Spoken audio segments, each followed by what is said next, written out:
ഹരേ കൃഷ്ണ. ഓം നമോ ഭഗവതേ വാസുദേവായ. ഓം നമോ ഭഗവതേ വാസുദേവായ. ഓം ഭഗവതേ വാസുദേവായ. ഓം അജ്ഞാനതിമിരാന്തസ്യ ജ്ഞാനാഞ്ജനശലാകയാ ചക്ഷുരുന്മീലിതം യേന തസ്മൈ ശ്രീ ഗുരവേ നമഃ. ശ്രീചൈതന്യമനോഭീഷ്ടം സ്ഥാപിതം യേന ഭൂതലേ സ്വയം രൂപകഥാ മഹ്യം ദദാതി സ്വപദാന്തികം.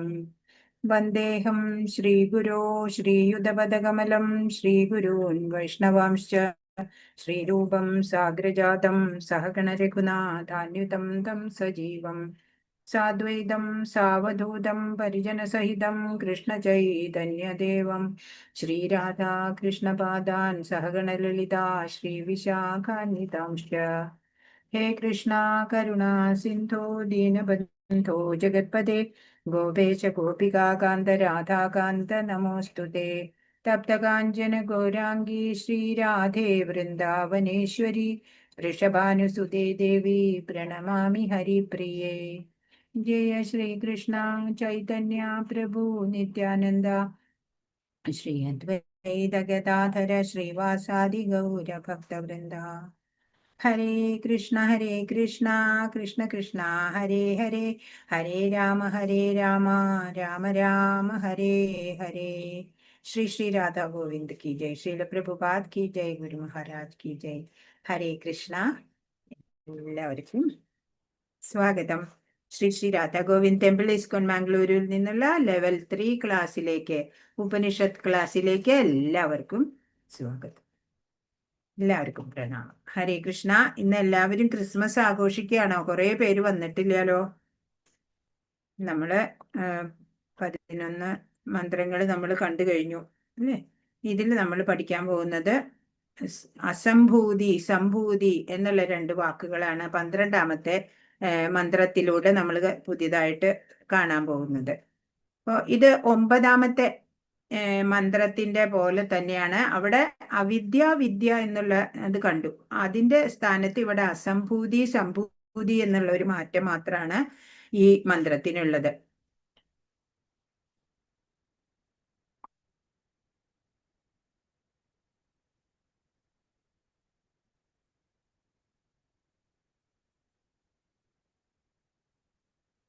ഹരേ കൃഷ്ണ. അപ്പോ 12ാമത്തെ മന്ത്രം.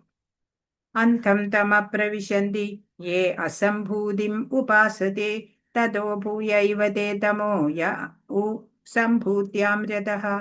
ഇത് 9ാമത്തെ ആ മന്ത്രത്തിന്റെ അതേ പകർപ്പാണ്. അവിടെ അവിദ്യ വിദ്യ എന്നുള്ളിടത്ത് ഇവിടെ അസംഭൂതി സംഭൂതി എന്നുള്ള മാറ്റം മാത്രം.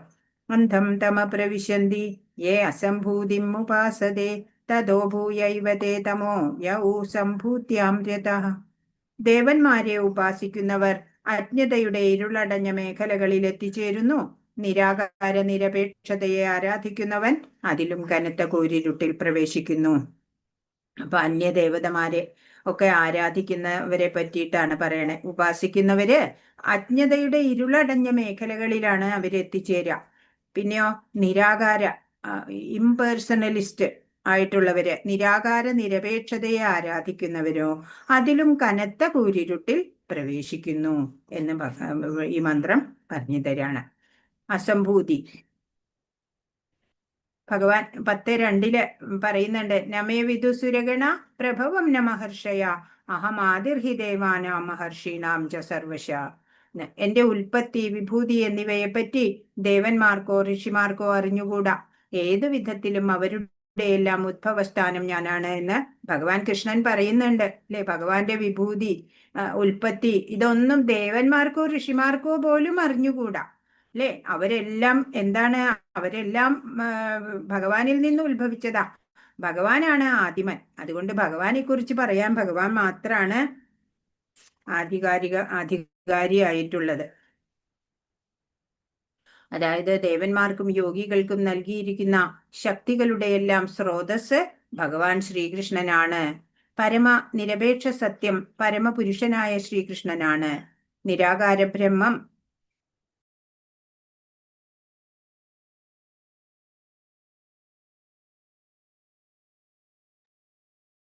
അദ്ദേഹത്തിന്റെ ആത്മീയ ശരീരത്തിന്റെ ഉജ്ജ്വലപ്രഭാ രൂപവും സർവവ്യാപകമായ പരമാത്മാവ് അവിടുത്തെ അംശാവിഷ്കാരവുമാണ്. ഭഗവാനാണ് നിരാകാര ബ്രഹ്മം. അദ്ദേഹത്തിന്റെ ആത്മീയ ശരീരത്തിന്റെ പ്രഭാപൂരമാണ് എന്താ പറയാ ബ്രഹ്മജ്യോതിസ് എന്നൊക്കെ പറയണത് അല്ലെ. സർവവ്യാപകമായ പരമാത്മാവോ അവിടുത്തെ അംശാവിഷ്കാരം ആണ് എന്നാണ്. ദേവന്മാരും ഋഷികളും അദ്ദേഹത്തെ ഒരു ശക്തനായ ദേവനായി കണക്കാക്കുകയും ബ്രഹ്മജ്യോതിസിനെ നിരപേക്ഷ സത്യമായി കരുതുകയും ചെയ്യുന്നു. അപ്പൊ എല്ലാവരും ദേവന്മാര്, ഋഷികള്, അങ്ങനെയുള്ള ജ്ഞാനികളായിട്ടുള്ളവരൊക്കെ ഭഗവാനെ ഒരു ശക്തനായ ദേവൻ തന്നെയാണെന്ന് കണക്കാക്കും. ബ്രഹ്മജ്യോതിസിനെയോ ഈ നിരപേക്ഷ സത്യമായിട്ട് യോഗികളൊക്കെ കണക്കാക്കുകയും ചെയ്യും. കൃഷ്ണഭക്തന്മാർക്ക് തങ്ങളുടെ അചഞ്ചല ഭക്തിയും ശരണാഗതിയും മൂലം അദ്ദേഹത്തെ പരമനിരപേക്ഷ വ്യക്തിയായും എല്ലാം അദ്ദേഹത്തിൽ നിന്നും ആവിർഭവിക്കുന്നതായും അറിയാൻ കഴിയും. ഇപ്പോൾ ഭക്തർക്ക് എങ്ങനെയാണ്? ഭഗവാനില് അചഞ്ചല ഭക്തി ഉണ്ടാവണം, ഭഗവാനിൽ ശരണാഗതി ചെയ്യണം അല്ലെ. അങ്ങനെ അദ്ദേഹത്തിന്റെ ആ പരമനിരപേക്ഷ വ്യക്തിത്വം അത് ആ ഭക്തൻ നല്ലതുപോലെ മനസ്സിലാക്കും. എല്ലാം അദ്ദേഹത്തിൽ നിന്നാണ് ആവിർഭവിക്കുന്നത് എന്നും ബോധ്യപ്പെടും അല്ലെ. അതിനൊരു സംശയവും ഒരു ഭക്തന് ഉണ്ടാവില്ല. ഭക്തൻ ഭഗവാനില് ഒരു കുറവും കണ്ടെത്തുന്നില്ല. ഭൗതികാഭിലാഷങ്ങളിൽ അപഹരിക്കപ്പെട്ട ജ്ഞാനത്തോടു കൂടിയവർ ദേവന്മാരെ ശരണം പ്രാപിക്കുന്നു എന്ന് ഭഗവത്ഗീതയില് പറയുന്നുണ്ട് 7-ാം അധ്യായത്തില്. അപ്പോ ഭൗതികമായിട്ടുള്ള ഇച്ഛകള്, അങ്ങനെ ജ്ഞാനം അവരെ മായാമോഹത്താല് വലയം ചെയ്തു. അങ്ങനെയുള്ളവര് അന്യദേവന്മാരെയൊക്കെ ശരണം പ്രാപിക്കും നിസ്സാരമായ നേട്ടങ്ങൾക്കൊക്കെ വേണ്ടിയിട്ട്. സർവരുടെയും ഹൃദയഹാരിയും ഭൗതിക ബന്ധനത്തിൽ നിന്ന് നമ്മെ മുക്തരാക്കി സ്വധാമത്തിലേക്ക് അല്ലെങ്കിൽ ഭഗവത് ധാമത്തിലേക്ക് എത്തിക്കുന്നവനുമായ പരമദിവ്യോത്തമ പുരുഷനെ, കൃഷ്ണനെയാണ് നാം ആരാധിക്കേണ്ടത്. ഇപ്പൊ എല്ലാവരുടെയും ഹൃദയഹാരിയായിട്ടുള്ള ആ ഭഗവാൻ അല്ലെ, ശ്യാമസുന്ദര രൂപമായിട്ടുള്ള, ശ്യാമഗോപ രൂപമായിട്ടുള്ള ആ ഭഗവാൻ, ഭൗതിക ബന്ധനത്തിൽ നിന്നൊക്കെ നമ്മളെ മുക്തരാക്കാൻ പ്രാപ്തനായിട്ടുള്ളത് ഭഗവാനാണ് അല്ലെ. എന്നിട്ടോ നമ്മൾ മുക്തരായ പിന്നെ സ്വധാമത്തിലേക്ക്, ഭഗവത് ധാമത്തിലേക്ക് പോകാം നമുക്ക് അല്ലെ. അവിടെ എത്തിക്കുന്നവൻ ആരാണ്? ഭഗവാൻ കൃഷ്ണനാണ്. അങ്ങനെയുള്ള ആ പരമദിവ്യോത്തമ പുരുഷനെ, കൃഷ്ണനെയാണ് നാം ആരാധിക്കേണ്ടത്. മറ്റ് ദേവന്മാരെ അല്ല നമ്മൾ ആരാധിക്കേണ്ടത് എന്ന് ഉപനിഷത്ത് മന്ത്രത്തിലൂടെ നമുക്ക് പറഞ്ഞു തരാണ്. ദേവന്മാരെ ആരാധിക്കുന്നവർ ദേവലോകത്തേക്ക് പോകും എന്ന് ഭഗവത്ഗീത 7:23 പ്രസ്താവിക്കുന്നു. ചന്ദ്രനെ ആരാധിക്കുന്നവർ ചന്ദ്രലോകത്തും സൂര്യനെ ആരാധിക്കുന്നവർ സൂര്യലോകത്തും എത്തുന്നു അല്ലെ. അതാത് ദേവന്മാരെ ആരാധിച്ചുകൊണ്ട് അവര് ആ ദേവന്മാരുടെ ലോകങ്ങളിലാണ് എത്തിച്ചേരുക. കൃഷ്ണലോകം കിട്ടാൻ ഏറ്റവും ശ്രേഷ്ഠതമമായിട്ടുള്ള ആ ഭഗവത് ധാമം, കൃഷ്ണലോകം കിട്ടണമെന്നുണ്ടെങ്കിൽ ഭഗവാൻ ശ്രീകൃഷ്ണനെ ആരാധിക്കണം. എല്ലാ ഗ്രഹങ്ങളും ഭൗതിക പ്രപഞ്ചത്തിൽ പെടുന്നതിനാൽ താൽക്കാലികങ്ങളാണ്. മറ്റു ഗ്രഹങ്ങളൊക്കെയും ഭൗതികതയിലുള്ളതാ അല്ലെ. ഈ 7-14 ലോകങ്ങള് നമ്മൾ കണ്ടു. അതൊക്കെ താൽക്കാലികമാണ്. ശാശ്വത ലോകം എന്നത് വൈകുണ്ഠ ലോകങ്ങൾ മാത്രമാണ്. ആധ്യാത്മിക ലോകങ്ങൾ മാത്രമാണ് ശാശ്വതമായിട്ടുള്ളത്. പരമപുരുഷൻ തന്നെയാണ് ഇതിന്റെ അധിനായകൻ. പ്രഭു ശ്രീകൃഷ്ണൻ തന്നെയാണ് ഇതിന്റെ ഒക്കെ ലീഡർ, ഉടമസ്ഥൻ. ഭഗവത്ഗീത 8:16 പറയുന്നു, ആ ബ്രഹ്മഭുവനാലോക പുനരാവർത്തിനോർജുന മാമുപേത്യതു കൗന്ദേയ പുനർജന്മന വിദ്യതേ പറഞ്ഞു അല്ലെ. ആ ബ്രഹ്മലോകം മുതൽ എല്ലാ ലോകങ്ങളും പുനരാവർത്തിയുള്ളതാ, ജനിമൃതികൾ ഉള്ളതാണ്. മാമുപേത്യതു കൗന്ദേയ, എന്റെ ലോകത്തിലേക്ക് വന്നവർക്ക് പിന്നെ പുനർജന്മമില്ല എന്ന് ഭഗവാൻ പറയുന്നുണ്ട്. ഭൗതിക ലോകത്തിലെ സർവോന്നത ഗ്രഹമായ ബ്രഹ്മലോകം മുതൽക്ക് ഏറ്റവും അധമമായിട്ടുള്ളതുവരെ ഓരോന്നും ജനന മരണങ്ങൾ ആവർത്തിച്ചു കൊണ്ടേയിരിക്കുന്ന ദുരിതപൂർണമായ സ്ഥലങ്ങളാണ്. കുന്തിപുത്ര, എന്റെ പരമപദത്തിൽ എത്തിയവനാകട്ടെ പിന്നീട് ജന്മമെടുക്കേണ്ടി വരുന്നില്ല പറയണത്. അപ്പോ ഓരോന്നും ഓരോ ലോകങ്ങളിലും എല്ലാ ലോകങ്ങളിലും ജനന മരണങ്ങൾ ആവർത്തിച്ചു കൊണ്ടിരിക്കുകയാണ്. എന്നാൽ ഭഗവത് ധാമത്തില് അവിടെ എത്തിക്കഴിഞ്ഞാലോ പിന്നെ ജന്മമെടുക്കേണ്ടി വരില്ല. ഭൗതിക പ്രപഞ്ചത്തിന് പുറത്ത് വിപുലവും അനന്തവുമായ അത്യുജ്വല പ്രകാശമായ ബ്രഹ്മജ്യോതി വിസ്തരണമുണ്ട്. ഇത് വൈകുണ്ഠ ലോകങ്ങളാൽ നിറഞ്ഞതാണ്. ഭഗവാനിൽ നിന്ന് വരുന്ന ആ ബ്രഹ്മജ്യോതിസ് ആധ്യാത്മിക ലോകങ്ങളിലൊക്കെ വ്യാപിച്ചു നിൽക്കുകയാണ്. അത് വൈകുണ്ഠ ലോകങ്ങളും ധാരാളം അനവധി വൈകുണ്ഠ ലോകങ്ങളുണ്ട് അവിടെ. അതിൽ ഏറ്റവും മുകളിലുള്ളതാണ് ഗോലോക വൃന്ദാവനം. ബ്രഹ്മജ്യോതിസിലെ അത്യുന്നത ഗ്രഹമാണ് കൃഷ്ണലോകം അഥവാ ഗോലോക വൃന്ദാവനം. അപ്പൊ കൃഷ്ണലോകം എവിടെയാണ്? ഏറ്റവും ബ്രഹ്മജ്യോതിസിന്റെയൊക്കെ ഏറ്റവും ഉന്നത ഗ്രഹമായിട്ട് ഏറ്റവും മുകളില് ആണ്. സൂര്യൻ തന്റെ ഭ്രമണപഥത്തിൽ നിന്ന് വ്യതിചലിക്കാതെ ചൂടും വെളിച്ചവും പരത്തുന്നത് പോലെ ഭഗവാൻ തന്റെ അനശ്വര സഹചാരികൾക്കൊപ്പം ഗോലോകത്ത് വിരാജിക്കുകയാണെങ്കിലും അവിടുന്ന് സർവവ്യാപിയായി എല്ലാ ഭൗതിക ആധ്യാത്മിക ആവിഷ്കാരങ്ങളിലും വ്യാപിച്ചിരിക്കുന്നു. ഭഗവാൻ എവിടെ വേണമെങ്കിലും സ്വധാമസ്ഥനാണെങ്കിലും എവിടെ വേണമെങ്കിലും നിമിഷം കൊണ്ട് എത്താൻ പറ്റും അല്ലേ? ഓ ഭഗവാൻ സൂര്യൻ ഇങ്ങനെ ഭ്രമണപഥത്തിൽ നിന്നിട്ട് തന്നെ എല്ലായിടും ഈ ലോകം പ്രപഞ്ചം മുഴുവനും ചൂടും വെളിച്ചവും പരത്തുന്നു. അതേപോലെയാണ് ഭഗവാൻ തന്റെ അനശ്വര സഹചാരികളോടൊപ്പമാണ്, പാർഷദരോടൊപ്പം ആ ഗോലോകത്ത് വിരാജിക്കുകയാണ്. എന്നാലും അവിടുന്ന് സർവവ്യാപിയായിട്ട് എല്ലാ ഭൗതിക ആധ്യാത്മിക ലോകങ്ങളിലെല്ലാം വ്യാപിച്ചിരിക്കുകയാണ്. ഭൗതിക ആവിഷ്കാരങ്ങളിലും ആധ്യാത്മിക ലോകങ്ങളിലും എല്ലായിടെയും ഭഗവാൻ വ്യാപിച്ചിട്ടുണ്ട്. ഭഗവാൻ ഗോലോകത്ത് വിരാജിക്കുകയാണ് അല്ലെ, സ്വധാമസ്ഥനാണ്. ചന്ദ്രനിലും മറ്റു ഗ്രഹങ്ങളിലും എത്തിയത് കൊണ്ട് ജീവിത പ്രശ്നങ്ങൾ പരിഹരിക്കപ്പെടുന്നില്ല അല്ലെ. സയന്റിസ്റ്റുകളൊക്കെ അവര് ഇങ്ങനെ ചന്ദ്രനിലേക്ക് പോകാൻ ശ്രമിക്കും അങ്ങനെയൊക്കെ. അതുകൊണ്ടൊന്നും ജീവിത പ്രശ്നങ്ങൾക്ക് ഒരു പരിഹാരമാവണില്ല. പേരിനും പ്രശസ്തിക്കും വേണ്ടി മാത്രം ആരാധിക്കുന്ന മിഥ്യാ മതവിശ്വാസികൾ ഈ പ്രപഞ്ചം താണ്ടി ആത്മീയ വിഹായസിൽ എത്തിച്ചേരാൻ അഭിലഷിക്കുന്നില്ല അല്ലെ. ഒരു കടമ പോലെ ഈ മതവിശ്വാസങ്ങളൊക്കെ കൊണ്ട് നടക്കുക അല്ലെ. ഭക്തിയൊന്നും ആത്മാർത്ഥമായിട്ടില്ല. അങ്ങനെ ചെയ്യുന്നവർക്ക് അവരെയൊക്കെ ഇവിടെ തന്നെ ജീവിക്കാൻ മാത്രമേ അറിയുള്ളൂ, ഈ ലോകം മാത്രമേ അവർക്ക് പരിചയമുള്ളൂ അല്ലെ. ഇങ്ങനെ ആത്മീയ ലോകത്തിൽ എത്തിച്ചേരാൻ സാധിക്കും, അതിനുവേണ്ടി പരിശ്രമിക്കണം എന്നൊന്നും അവർക്കറിയില്ല. നിരാകാരവാദികൾ നിരീശ്വരവാദം പ്രചരിപ്പിക്കുന്നതിലൂടെ അത്തരം മതവിശ്വാസികളെ അന്ധകാരപൂരിതമായ ദേശങ്ങളിൽ എത്തിക്കുന്നു. അങ്ങനെ അവർക്ക് പറഞ്ഞു കൊടുക്കുന്ന ലീഡർമാരോ അവര് നിരീശ്വരവാദികളായിരിക്കും അല്ലെ. അങ്ങനെ അവര് ഈ കുറച്ചെങ്കിലും വിശ്വാസമുള്ളവരെ അവര് അന്ധകാരപൂരിതമായ ദേശങ്ങളിലേക്കാണ് കൊണ്ടെത്തിക്കുക അല്ലെ. അവരുടെ പാത പിന്തുടർന്നാല് അധോഗതി തന്നെയാണ് ഉണ്ടാവുക. ഭഗവത്ഗീത 7:23 ദേവന്മാരെ പൂജിക്കുന്നത് കൊണ്ട് ലഭിക്കുന്ന ഫലങ്ങൾ ശാശ്വതമല്ല എന്ന് പറയുന്നു അല്ലെ. അവര് ചിലപ്പോ പല വരങ്ങളോ ഒക്കെ അനുഗ്രഹമൊക്കെ നൽകിയെന്ന് വരാം, പക്ഷെ അതൊന്നും ശാശ്വതമല്ല. അതൊക്കെ ക്ഷണികമായ സന്തോഷം മാത്രമായിരിക്കും. ഭക്തിയുത സേവനത്തിലൂടെ ഒരുവൻ ഭഗവാനിൽ എത്തിച്ചേരുമ്പോൾ ജനന മരണങ്ങളിൽ നിന്ന് മോചനം നേടുന്നുവെന്നും ഭഗവത്ഗീതയിൽ അവിടുന്ന് അരുളി ചെയ്യുന്നു. ഭക്തിയുത ഭഗവത് സേവനം, ഡിവോഷണൽ സർവീസ് എന്നാണ് അല്ലെ. ഭക്തി എന്നങ്ങനെ വെറുതെ അല്ല, സർവീസ് ഉണ്ട് അല്ലെ. ഡിവോഷണൽ സർവീസ് ചെയ്ത് അങ്ങനെ വേണം നമുക്ക് ഭഗവാനെ ലഭിക്കാൻ, ഭഗവാനെ കുറിച്ച് അറിയാൻ, ഗ്രഹിക്കാൻ. അങ്ങനെ വേണം ജനന മരണങ്ങളിൽ നിന്ന് മോചനം നേടാൻ. ഭഗവാൻ തന്നെ നമുക്ക് ഭഗവത്ഗീതയിലൂടെ പറഞ്ഞു തന്നു. ഏവം പരമ്പരാപ്രാപ്തം, ഭഗവാന്റേതായ ഈ സർവോത്കൃഷ്ട ശാസ്ത്രം ഗുരു ശിഷ്യ പരമ്പരയിലൂടെ പകർന്നു കിട്ടിയതാണ്.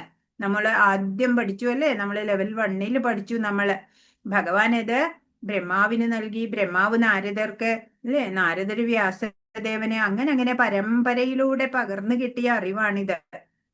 അങ്ങനെ ഏവം പരമ്പരാപ്രാപ്തം ആണ് ഭഗവാന്റേതായ ഈ സർവോത്കൃഷ്ടമായ ശാസ്ത്രം. അങ്ങനെ പ്രശിഷ്യ പരമ്പരയിലൂടെയാണ് നമുക്ക് ലഭിച്ചിട്ടുള്ളത്. മതപ്രചാരകന്റെ വേഷമണിയുന്ന ഈർഷ്യാലുക്കളായ അസുരന്മാർ നരകത്തിന്റെ ഘോര അന്ധകാരത്തിലേക്ക് വലിച്ചെറിയപ്പെടുന്നുവെന്ന് ഭഗവത്ഗീത പറയുന്നു. ഇപ്പോ ഞാനൊരു മതം പ്രചരിപ്പിക്കുന്ന ആളാണ്, പ്രീച്ചിങ് ആണ് എൻ്റെ ജോലി. എന്നൊക്കെ പറഞ്ഞിട്ട് ഭക്തി ഇല്ലാത്തവര്, അഭക്തന്മാര്, ഈർഷ്യാലുക്കളായ അസുരന്മാര് അവരെന്താ അവരുടെ ശിഷ്യർക്ക് കൊടുക്കുന്നത്? നരകത്തിന്റെ ഘോരമായിട്ടുള്ള അന്ധകാരത്തിലേക്കാണ് അവരെ വലിച്ചെത്തിക്കുന്നത്, അല്ലേ? അവര് ശരിയായ മാർഗമല്ല ശിഷ്യർക്ക് അല്ലെങ്കിൽ അവരുടെ ഫോളോവേഴ്സിന് അവര് നൽകുന്നത്, ശരിയായ മെസ്സേജ് അല്ല, അല്ലേ? ഭഗവാന്റെ ആ സന്ദേശം, ആ നിർദ്ദേശം അതേപടി കൊടുക്കുന്ന ഒരു ഗുരു ആണ് യഥാർത്ഥ ഗുരു, അല്ലേ? മറ്റുള്ളവര് എന്താ ഉണ്ടാവുക? അവരുടെ ഗതി ഘോരമായിട്ടുള്ള അന്ധകാരം ഉള്ള നരകത്തിലേക്കാണ് അവരെത്തിച്ചേരുക എന്ന് പറയാണ്.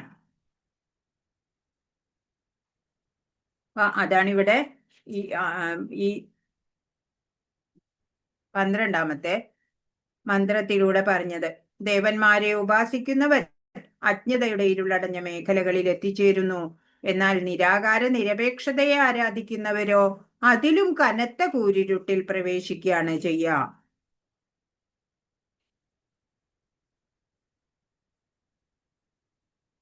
അപ്പോ ഭഗവാൻ കൃഷ്ണന് എന്ത് നമ്മൾ സമർപ്പിച്ചു, എങ്ങനെ ആരാധന ചെയ്തു, അതാണ് ദ ബെസ്റ്റ്, അല്ലേ? അതിലും ശ്രേഷ്ഠതമമായിട്ടൊന്നില്ല. ചൈതന്യ ചരിതാമൃതത്തിലെ ഒരു ഇൻസിഡന്റ് ഉണ്ട്. ചണ്ഡീദാസ് എന്നുള്ള ഒരു കാളി ഭക്തനുണ്ട്. അദ്ദേഹം ഇങ്ങനെ ഒരു പൂന്തോട്ടം ഉണ്ടാക്കിയിട്ടുണ്ട്. അത് എന്തിനാന്ന് വെച്ചാല് അവിടെ ഉണ്ടാവുന്ന പൂക്കളൊക്കെ കാളിയെ ആരാധിക്കാനാണ് ഉപയോഗിക്കാറ്. അദ്ദേഹം എന്നും നിത്യം അവിടുന്ന് പൂക്കൾ പറിച്ച് കാളി ദേവിക്ക് അർപ്പിക്കും. അങ്ങനെയാണ്. അപ്പൊ അദ്ദേഹത്തിന്റെ കാളി ഭക്തനായതുകൊണ്ടാ അദ്ദേഹം അങ്ങനെ. അപ്പൊ അദ്ദേഹത്തിന്റെ ചണ്ഡീദാസിന്റെ ഒരു സഹോദരനുണ്ട്. അദ്ദേഹം ഒരു ദിവസം അവിടെ വന്നപ്പോ കുറെ നല്ല പൂക്കൾ കണ്ടപ്പോഴ് അദ്ദേഹം മാനസികമായിട്ട് അതൊക്കെ ശ്രീകൃഷ്ണന് സമർപ്പിച്ചു. എന്നുവെച്ചാ എത്ര സുന്ദരമായ പൂക്കള്, ഞാൻ ഇതൊക്കെ ഭഗവാൻ കൃഷ്ണൻ ആയിക്കൊണ്ട് സമർപ്പിക്കണു എന്ന് അദ്ദേഹത്തിന്റെ സങ്കല്പം ഉണ്ടായി. പിന്നീട് അതൊന്നും അറിയാതെ ചണ്ഡീദാസ് വന്ന് ആ പൂക്കളൊക്കെ പറിച്ച് കാളിദേവിക്ക് സമർപ്പിച്ചു. അപ്പൊ കാളി ഉടനെ പ്രത്യക്ഷപ്പെട്ടു അവിടെ. ഇതുവരെ പ്രത്യക്ഷപ്പെട്ടിട്ടില്ല. പറഞ്ഞു, ഞാൻ നിന്നെ അനുഗ്രഹിക്കണു, എനിക്ക് വളരെ ഇഷ്ടപ്പെട്ടു, ഇത് ഭഗവാന്റെ പ്രസാദമാണ്, ഭഗവാൻ സ്വീകരിച്ച് ഭഗവാനെ അർപ്പിച്ചു കഴിഞ്ഞത്, അല്ലെ? അത് പിന്നീട് പ്രസാദമാണ്, ആ പ്രസാദം എനിക്ക് വളരെ ഇഷ്ടപ്പെട്ടു എന്ന് പറഞ്ഞ് ഈ ചണ്ഡീദാസിന്റെ മുമ്പിൽ കാളിദേവി പ്രത്യക്ഷപ്പെട്ടു എന്നാണ്. അതേപോലെ ഈ ജഡഭരതൻ വലിയ വൈഷ്ണവനായിരുന്നു. അദ്ദേഹത്തിനെ വധിക്കാൻ ബലി കൊടുക്കാൻ വേണ്ടി ആ കഥ നമുക്കറിയാം. അങ്ങനെ വധിക്കാൻ നേരത്ത് ദേവി പ്രത്യക്ഷപ്പെടുകയാണ് അവിടെ. എന്നിട്ട് ചുറ്റുമുള്ളവരൊക്കെ വധിച്ചു. ഈ ജഡഭരതനെ മാത്രം അവിടെ നിന്ന് പറഞ്ഞയച്ചു, അല്ലെ? ഭക്തന് സംരക്ഷണം നൽകാൻ മറ്റ് ദേവതകളൊക്കെ റെഡിയായിരിക്കും.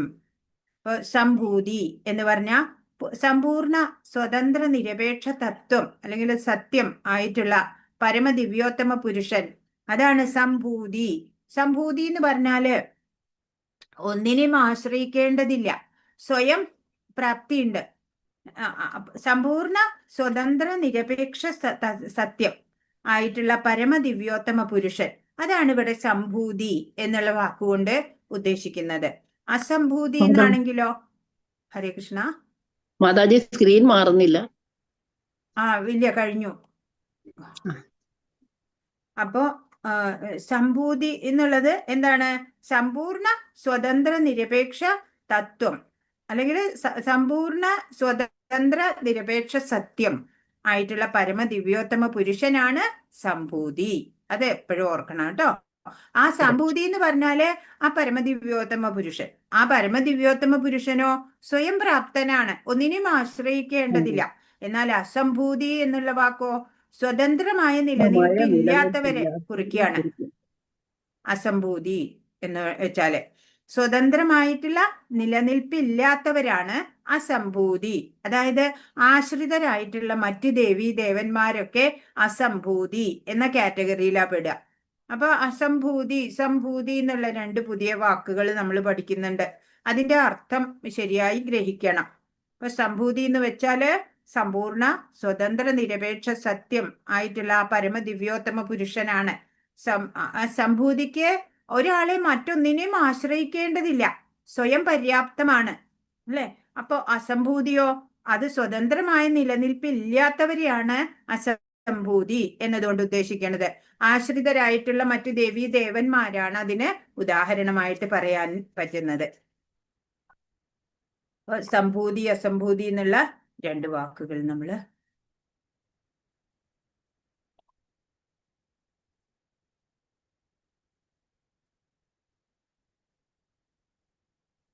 ഇനി 13ാമത്തെ മന്ത്രം ഉണ്ടല്ലോ, അത് 10ാമത്തെ മന്ത്രത്തിന്റെ ഏതാണ്ട് ഒരുപോലെയാണ്. അന്യദേവാഹു വിദ്യയാ അവിദ്യയാ എന്നാണ് അവിടെ. ഇവിടെയോ സംഭവാത് അസംഭവാത് എന്ന് മാത്രം വ്യത്യാസമുള്ളൂ. 10ന്റെ പോലെ തന്നെയാണ് 13ാമത്തെ മന്ത്രം. 13ാമത്തെ മന്ത്രം അന്യദേവാഹു സംഭവാത് അന്യദാഹുരസംഭവാത് ഇതി ശുശ്രുമധീരാണാം യേനസ്തദ്വിചക്ഷിരേ. ഇത് സെയിം വാക്കുകളും വരികളും തന്നെയാണ് മന്ത്രം 10ലുള്ളത്. അതില് അവിദ്യ വിദ്യ എന്ന് മാത്രം മാറ്റമുണ്ട്. അന്യദേവാഹു സംഭവാത് അന്യദാഹുരസംഭവാത് ഇതി ശുശ്രുമധീരാണാം യേനസ്തദ്വിചക്ഷിരേ.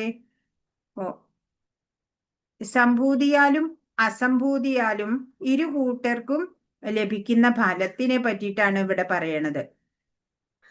അസംഭവാത് എന്ന് പറഞ്ഞ പരമമല്ലാത്തതിനെ ആരാധിക്കണതിനെ പറ്റിയിട്ടാണ് പറയണത്. സംഭവാത് എന്ന് പറഞ്ഞ സകല കാരണനായ പ്രഭുവിനെ ആരാധിക്കുന്നത്. അപ്പൊ സംഭവാത് എന്ന് പറഞ്ഞ സംഭൂതിയെ ആരാധിക്കുന്നത്, അല്ലെ? അപ്പോ അസംഭവാത് എന്ന് പറഞ്ഞ അസംഭൂതികളെ ആശ്രയിക്കുന്നത്.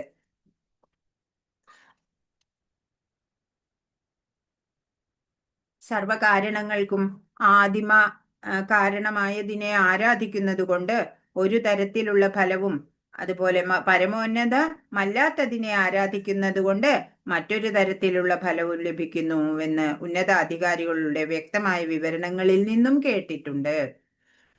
എന്താണ് ഇപ്പോ ഉത്തമമായിട്ടുള്ള പരമോന്നതമായിട്ടുള്ള ഒന്നിനെ ആരാധിക്കുമ്പോ ഏത് ഫലമാണ് കിട്ടുക? അതിൽ നിന്നും വ്യത്യസ്തമാണ് ഈ പരമോന്നതമല്ലാത്തതിനെ ആരാധിക്കുന്നത് കൊണ്ട് ലഭിക്കുന്നത് എന്ന് ഉന്നത അധികാരികളുടെ വ്യക്തമായ വിവരണങ്ങളിൽ നിന്ന് മനസ്സിലാക്കാൻ സാധിച്ചിട്ടുണ്ട് എന്നാണ്. ഭാവാർത്ഥം എന്താണ്? യഥാർത്ഥ ആചാര്യന്മാരിൽ നിന്നും ശ്രവിക്കാത്ത പക്ഷം ആത്മീയ ജ്ഞാനത്തിന്റെ ശരിയായ സൂത്രവിദ്യ അറിയില്ല. അപ്പൊ പറഞ്ഞു അല്ലേ, ഗുരു ആ പ്രാമാണികമായിട്ടുള്ള ഈ സക്സഷനിലൂടെ വന്ന ആ പരമ്പരയിലൂടെ വന്ന ആചാര്യനിൽ നിന്ന് തന്നെ വേണം നമ്മൾ ആത്മീയ ജ്ഞാനം ഗ്രഹിക്കേണ്ടത്. അതല്ലെന്നുണ്ടെങ്കിൽ ഈ ശരിയായ സൂത്രവിദ്യ നമുക്ക് അറിയാൻ സാധിക്കില്ല. യഥാർത്ഥ ആചാര്യന്മാരിൽ നിന്ന് ശ്രവിക്കാത്ത പക്ഷം ആത്മീയ ജ്ഞാനത്തിന്റെ ശരിയായ സൂത്രവിദ്യ അറിയാൻ സാധിക്കില്ല. ഭഗവത്ഗീത 9:25 പിതൃക്കളെ ആരാധിക്കുന്നവർ പിതൃക്കളുടെ ലോകത്തിൽ എത്തുന്നു എന്ന് പറഞ്ഞിട്ടുണ്ട്. അതുപോലെ ഇവിടെ തന്നെ കഴിയാൻ പദ്ധതികൾ ആസൂത്രണം ചെയ്യുന്ന സമഗ്ര ഭൗതികവാദികൾ ഈ ലോകത്ത് തന്നെ ശേഷിക്കുന്നു. നമ്മൾ പറഞ്ഞു അല്ലെ, ഭൂതപ്രേതാദികളെയൊക്കെ ആരാധിച്ച് അവിടെ എത്തും, പിതൃക്കളെ ആരാധിക്കുന്നവര് പിതൃലോകത്തെത്തും എന്നൊക്കെ. അപ്പൊ ഇവിടെ തന്നെ ഈ ഭൗതികതയിൽ തന്നെ കഴിയാൻ വേണ്ടി പദ്ധതികൾ ആസൂത്രണം ചെയ്യുന്ന ഭൗതികവാദികളോ ഇവിടെ തന്നെ ഇവിടുന്ന് മോചനം ഇല്ല, അല്ലേ? ഇവിടെ തന്നെ വേറെ വേറെ ജന്മങ്ങൾ എടുത്ത് ഇരിക്കേണ്ടി വരും. മറ്റാരെയും ആരാധിക്കാതെ സർവകാരണനായ ശ്രീകൃഷ്ണ ഭഗവാനെ മാത്രം ആരാധിക്കുന്ന ഭക്തന്മാർ ആധ്യാത്മിക നഭോമണ്ഡലത്തിൽ അദ്ദേഹത്തെ പ്രാപിക്കുന്നു. വേറെ ദേവന്മാരെ, അന്യദേവന്മാരെ ഒന്നും അല്ലാതെ പ്രഭു ശ്രീകൃഷ്ണനെ മാത്രം ആരാധിക്കുന്ന ഭക്തര് ആധ്യാത്മിക നഭോമണ്ഡലത്തില് ഭഗവാനെ പ്രാപിക്കും, അല്ലെ? കൃഷ്ണലോകത്തെത്തും എന്ന്. അംഗീകൃത ശിഷ്യ പരമ്പരയിൽപ്പെട്ട വിശ്വാസിനായ ആത്മീയ ഗുരുവിൽ നിന്ന് ജ്ഞാനം ലഭിക്കാത്ത പക്ഷം ഒരാൾക്ക് ജ്ഞാനം യഥാരൂപം ലഭിക്കുന്നില്ല.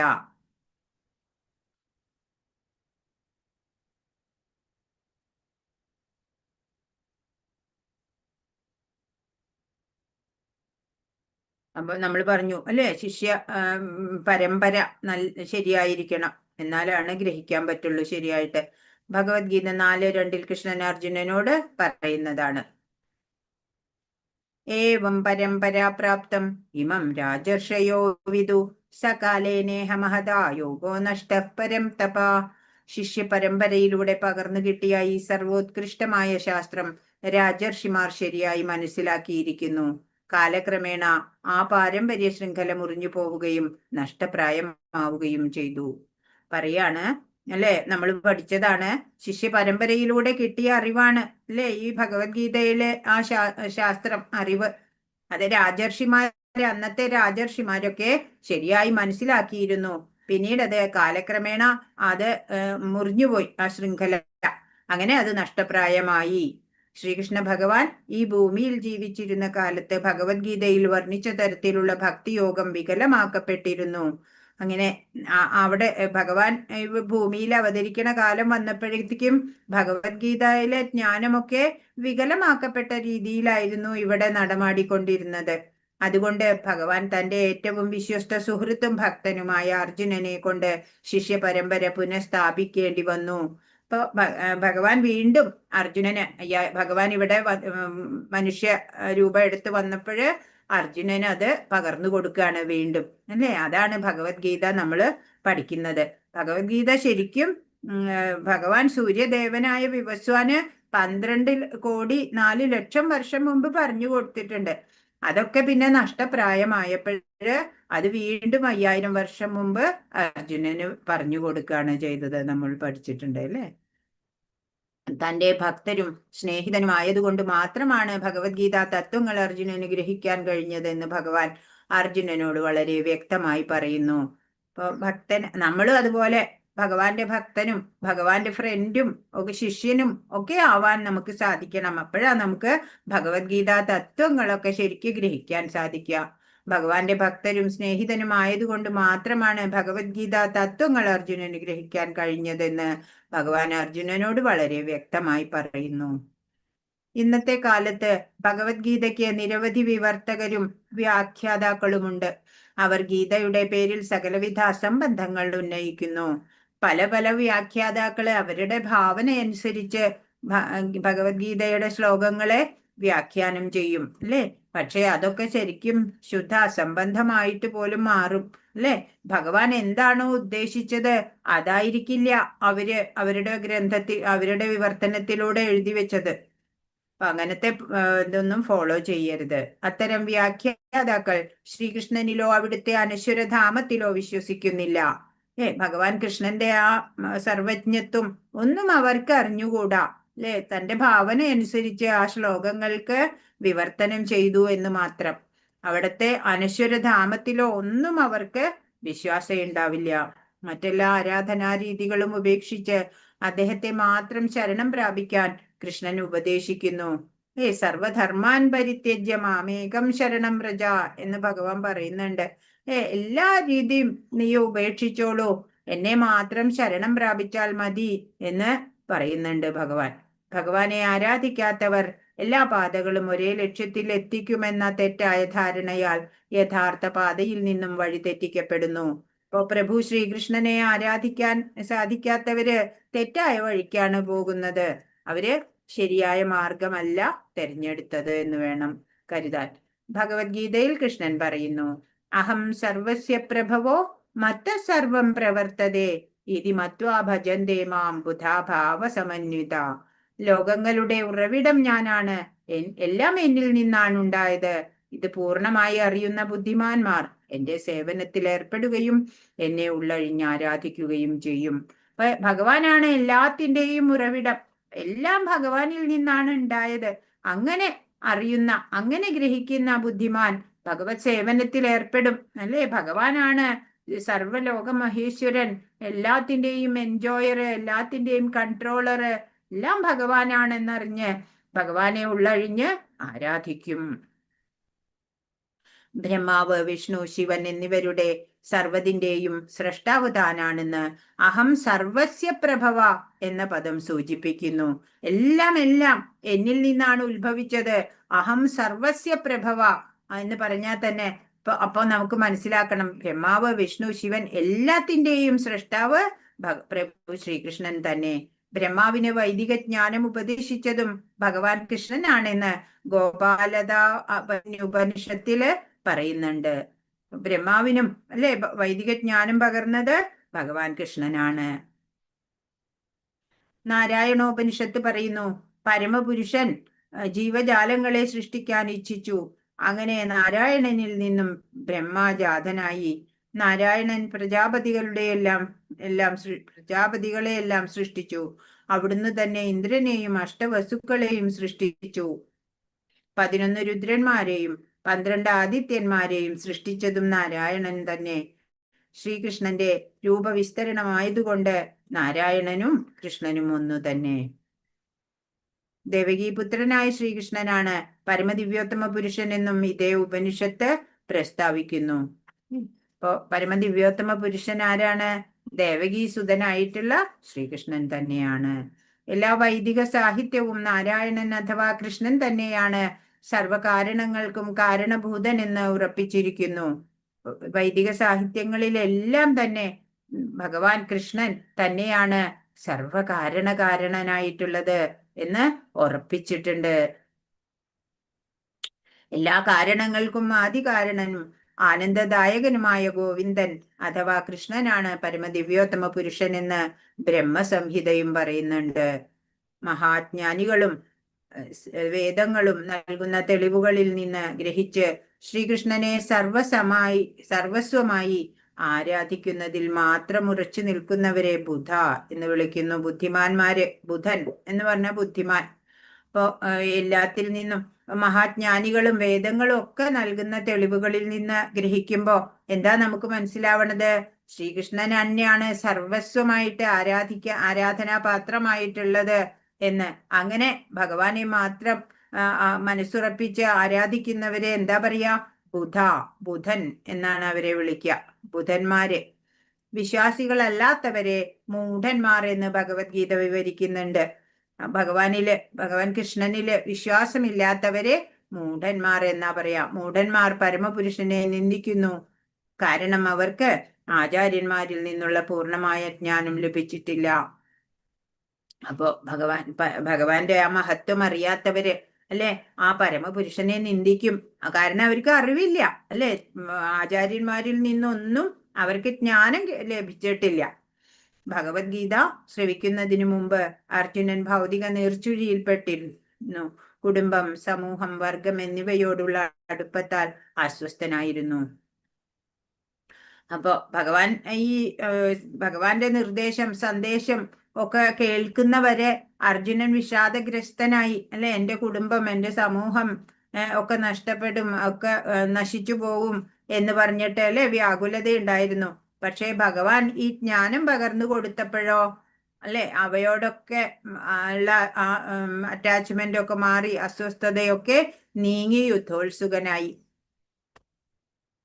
വൈദിക വിജ്ഞാനമായ ഭഗവത്ഗീത ശ്രവിച്ച് ബുധനായി തീർന്നപ്പോൾ സ്വന്തം തീരുമാനം മാറ്റുകയും കുരുക്ഷേത്ര യുദ്ധം സജ്ജീകരിച്ച കൃഷ്ണന്റെ ആരാധകനായി തീരുകയും ചെയ്തു. അപ്പൊ ഭഗവത്ഗീത ശരിയായി ഗ്രഹിച്ചപ്പോഴ് എന്തായി? ബുധൻ ആയി തീർന്നു അല്ലെ, അറിവുള്ളവനായി തീർന്നു. എന്നിട്ടോ സ്വന്തം തീരുമാനം മാറ്റി, യുദ്ധം ചെയ്യുകയില്ല എന്നുള്ള തീരുമാനമൊക്കെ മാറ്റി കുരുക്ഷേത്ര യുദ്ധം സജ്ജീകരിച്ച കൃഷ്ണന്റെ ആരാധകനായി തീരുകയും ചെയ്തു. ഭഗവാന്റെ പ്ലാനാണ് എല്ലാം. ഭഗവാന്റെ പ്ലാൻ ഇല്ലാതെ ഇവിടെ ഒന്നും നടക്കണില്ല. അപ്പൊ ആ യുദ്ധവും ഭഗവാന്റെ തന്നെ പ്ലാനായിരുന്നു. അങ്ങനെ ആ ഭഗവാന്റെ പ്ലാനിങ് ആയിട്ടുള്ള യുദ്ധം, കുരുക്ഷേത്ര യുദ്ധം ഒക്കെ ചെയ്തു കഴിഞ്ഞ് ആ ഭഗവാന്റെ ആരാധകനാവും ചെയ്തു അർജുനൻ. ബന്ധുക്കൾ എന്ന് വിളിക്കപ്പെടുന്നവരുമായി യുദ്ധം ചെയ്താണ് അർജുനൻ ഭഗവാനെ ആരാധിച്ചത്. അവരോട് യുദ്ധം ചെയ്യുമ്പോഴും അതും ഒരു ആരാധനയായിട്ട് സങ്കല്പിച്ചു. അതുപോലെ നമ്മളും ഏതൊരു കർമ്മം ചെയ്യുമ്പോഴും ഭഗവത് ആരാധനയായിട്ട് നമുക്ക് കരുതി ചെയ്താൽ മതി. അപ്പോൾ നമുക്ക് കർമ്മബന്ധനങ്ങൾ ഉണ്ടാവില്ല. ഭഗവാൻ സംഭൂത അഥവാ ജനനത്തിന്റെയും നിലനിൽപ്പിന്റെയും പ്രഭവസ്ഥാനവും ജന്മാദി അസഹ്യത അഥവാ നാശത്തിന് ശേഷം അവശേഷിക്കുന്ന സംഭരണി ആണ് അല്ലെ. ഭഗവാൻ സംഭൂതയാണ്, എല്ലാത്തിൻ്റെയും പ്രഭവസ്ഥാനമാണ് സംഭവ. സംഭൂതി അസംഭൂതി എന്നുള്ള വാക്ക് കഴിഞ്ഞ മന്ത്രത്തിൽ നമ്മൾ കണ്ടതാണ് അല്ലെ. ശ്രീമദ് ഭാഗവതത്തിൽ ഭഗവാൻ അഭിജ്ഞൻ അഥവാ പൂർണ്ണബോധവാനാണ് എന്ന് പറയുന്നു. അഭിജ്ഞൻ എന്ന് പറഞ്ഞാൽ പൂർണ്ണബോധവാൻ, ഭഗവാൻ അഭിജ്ഞനാണ്. ശ്രീമദ് ഭാഗവതത്തിൽ ഭഗവാൻ അഭിജ്ഞൻ അഥവാ പൂർണ്ണബോധവാനാണെന്ന് പറയുന്നു. ഞാൻ ഭൂതം വർത്തമാനം ഭാവി എന്നിവയെ പറ്റി പൂർണ്ണബോധവാനാണെന്നും ബ്രഹ്മാവും ശിവനും ദേവന്മാരും ഉൾപ്പെടെ ആരും എന്നെ പൂർണ്ണമായി അറിയില്ലെന്നും ഭഗവത്ഗീതയിൽ 7:26 കൃഷ്ണൻ അരുളി ചെയ്യുന്നുണ്ട്. ഭഗവാനാണ് അഭിജ്ഞാൻ അല്ലെ. ഭഗവാനെ കുറിച്ച് പൂർണ്ണ ജ്ഞാനം ഭഗവാന് മാത്രമേ ഉള്ളൂ. മറ്റുള്ളവർക്കൊക്കെ പൂർണ്ണ ജ്ഞാനമൊന്നും ആർക്കും ഇല്ല. അപ്പൊ ഭഗവാൻ അഭിജ്ഞനാണ്, പൂർണ്ണബോധവാൻ എന്നാണ് അഭിജ്ഞൻ എന്ന് പറഞ്ഞാല്. ഭഗവാൻ ഭൂതം ഭാവി വർത്തമാനം എല്ലാം ഭഗവാനെ അറിയാം. എല്ലാവരെ കുറിച്ചും ഭഗവാനെ അറിയാം അല്ലെ. ബ്രഹ്മാവും ശിവനും ദേവന്മാരും ഉൾപ്പെടെ ആരും ഭഗവാനെ പൂർണ്ണമായിട്ട് അറിയുന്നില്ല എന്ന് ഭഗവത്ഗീത പറയും. വൈദ്യസഹായം, സാമൂഹ്യ സഹായം, വിദ്യാഭ്യാസ സൗകര്യം എന്നീ രീതിയിൽ മനുഷ്യ സേവനം നടത്തുന്ന അതേ അവസരത്തിൽ തന്നെ കശാപ്പുശാലകളിൽ പാവപ്പെട്ട മൃഗങ്ങളുടെ തൊണ്ടയറുക്കുന്നത് ജീവജാലങ്ങൾക്ക് ചെയ്യുന്ന യഥാർത്ഥ സേവനമല്ല. ഒരാളിപ്പോ പലതരത്തിലുള്ള സർവീസും ചെയ്യേണ്ടത് വിചാരിക്കുക. സാമൂഹ്യ സേവനം അല്ലെങ്കിൽ മെഡിക്കൽ എയ്ഡൊക്കെ ഓരോരുത്തർക്ക്, അല്ലെങ്കിൽ പലരെയും പഠിപ്പിക്കാനുള്ള വിദ്യാഭ്യാസ സൗകര്യമൊക്കെ ചെയ്തു കൊടുക്കുന്നുണ്ട് എന്ന് വിചാരിക്കുക. അങ്ങനെ പലതരത്തിലും മനുഷ്യരെ സമാജ സേവനം നടത്തുന്നവരും അതേസമയം തന്നെ അവര് കശാപ്പുശാലകളില് പാവപ്പെട്ട മൃഗങ്ങളുടെ തൊണ്ടയറുക്കുന്നത് ഈ ജീവജാലങ്ങൾക്ക് ചെയ്യുന്ന സേവനമല്ല. അതും നിരോധിക്കണം അല്ലെ.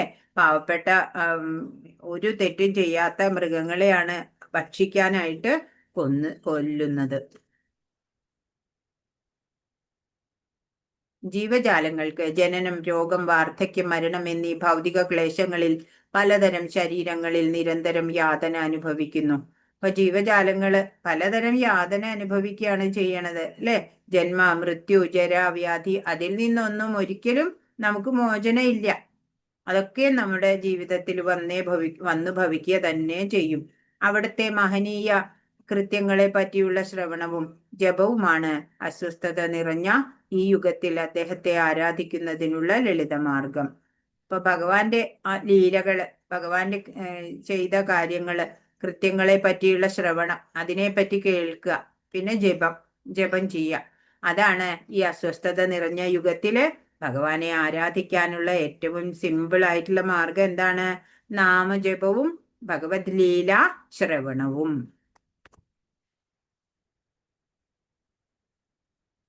മാനസിക ഊഹാപോഹങ്ങൾ നടത്തുന്നവർ ഭഗവാന്റെ ലീലകൾ ഊഹാപോഹം എന്ന് കരുതുന്നു അല്ലെ.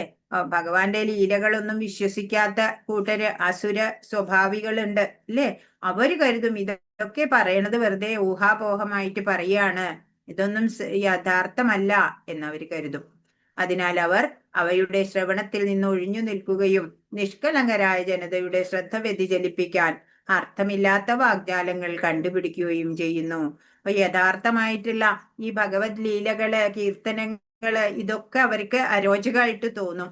അവരതിൽ നിന്നൊക്കെ ഒഴിഞ്ഞു മാറും. പിന്നെയോ ഈ നിഷ്കളങ്കരായിട്ടുള്ള ജനതയെ വഴിതെറ്റിക്കാൻ വേണ്ടിയിട്ട് അർത്ഥമില്ലാത്ത നിരർത്ഥകമായിട്ടുള്ള വാഗ്ദാനങ്ങള് ഒക്കെ കണ്ടുപിടിച്ച് പറഞ്ഞു കൊടുക്കും. ഉപനിഷത്തുകൾ പരോക്ഷമായി ആദിപുരുഷനായ ശ്രീകൃഷ്ണനിലേക്ക് നമ്മുടെ ശ്രദ്ധയെ തിരിക്കുന്നു. ഉപനിഷത്തുകളുടെ ഉദ്ദേശം എന്താ? ഭഗവാൻ ശ്രീകൃഷ്ണനിലേക്ക് നമ്മളുടെ ശ്രദ്ധ കൊണ്ടുവരിക. അതിനാൽ ഉപനിഷത്തുകളുടെ സാരസംഗ്രഹമായ ഭഗവത്ഗീതയും ശ്രീമദ് ഭാഗവതവും ശ്രവിക്കേണ്ടതാണ്. അതുകൊണ്ട് നമ്മൾ എന്തേ വേണ്ടു? ഭഗവത്ഗീത പഠിക്കുക, ശ്രീമദ് ഭാഗവതം പഠിക്കുക അല്ലെ, ശ്രവിക്കുക. അതാണ് നമ്മൾ ചെയ്യേണ്ടത്. ഭഗവത് ലീലകൾ ശ്രവണം ചെയ്യുമ്പോൾ ഭക്തൻ ഭഗവാന്റെ ശ്രദ്ധ പിടിച്ചു പറ്റുന്നു. ഇങ്ങനെ ഭഗവത് ലീലകളൊക്കെ കേട്ട് ഇങ്ങനെ ആനന്ദത്തിൽ മുഴുകിയിരിക്കുക. അങ്ങനെ ചെയ്യുമ്പോൾ ഭഗവാന്റെ ശ്രദ്ധ പിടിച്ചു പറ്റിയാണ് ഒരു ഭക്തൻ ചെയ്യണത്.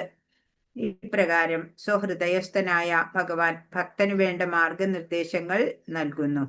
അങ്ങനെ സ്വന്തം ഹൃദയത്തിൽ ഭഗവാൻ ഇരിക്കുന്നുണ്ട്. ഇരുന്നുകൊണ്ട് ഭക്തന് വേണ്ട മാർഗനിർദ്ദേശങ്ങള് ഭഗവാൻ അകത്തിരുന്ന് നൽകും. രാജസികവും താമസികവുമായ പ്രകൃതി ഗുണങ്ങളാൽ മലീമസമാക്കപ്പെട്ട ഭക്തഹൃദയങ്ങളെ ഭഗവാന്റെ ആന്തരിക പ്രചോദനങ്ങൾ പവിത്രീകരിക്കുന്നു.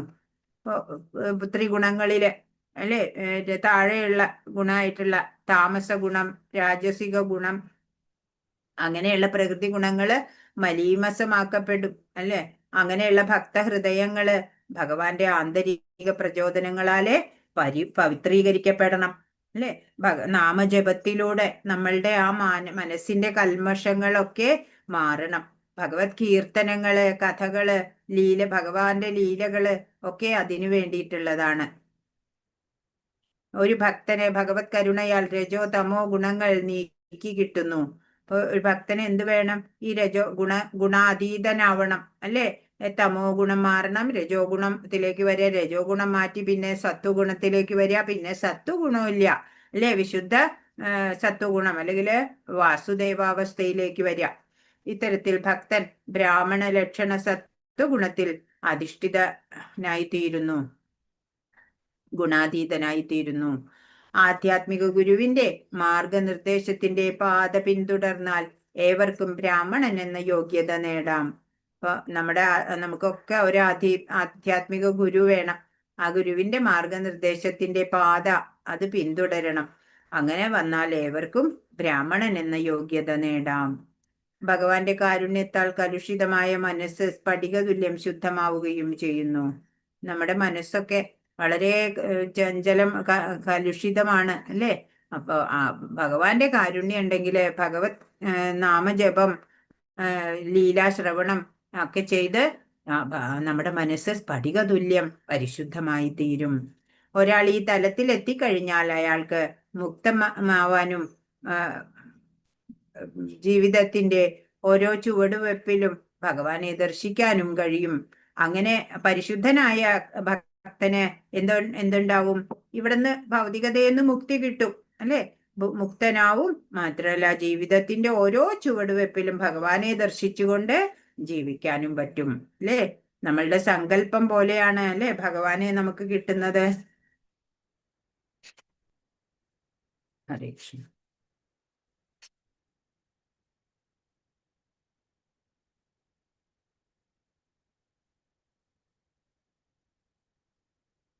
അപ്പൊ സംഭൂത എന്ന് പറഞ്ഞാല് പരമദിവ്യോത്തമ പുരുഷനെ ആരാധിക്കുക എന്നുള്ളതാണ് സംഭൂത എന്നതുകൊണ്ട് ഉദ്ദേശിക്കുന്നത്. അസംഭൂത എന്ന് വെച്ചാൽ മറ്റു ദേവീ ദേവന്മാരെ ആശ്രയിക്കുന്നതാണ് അസംഭൂത.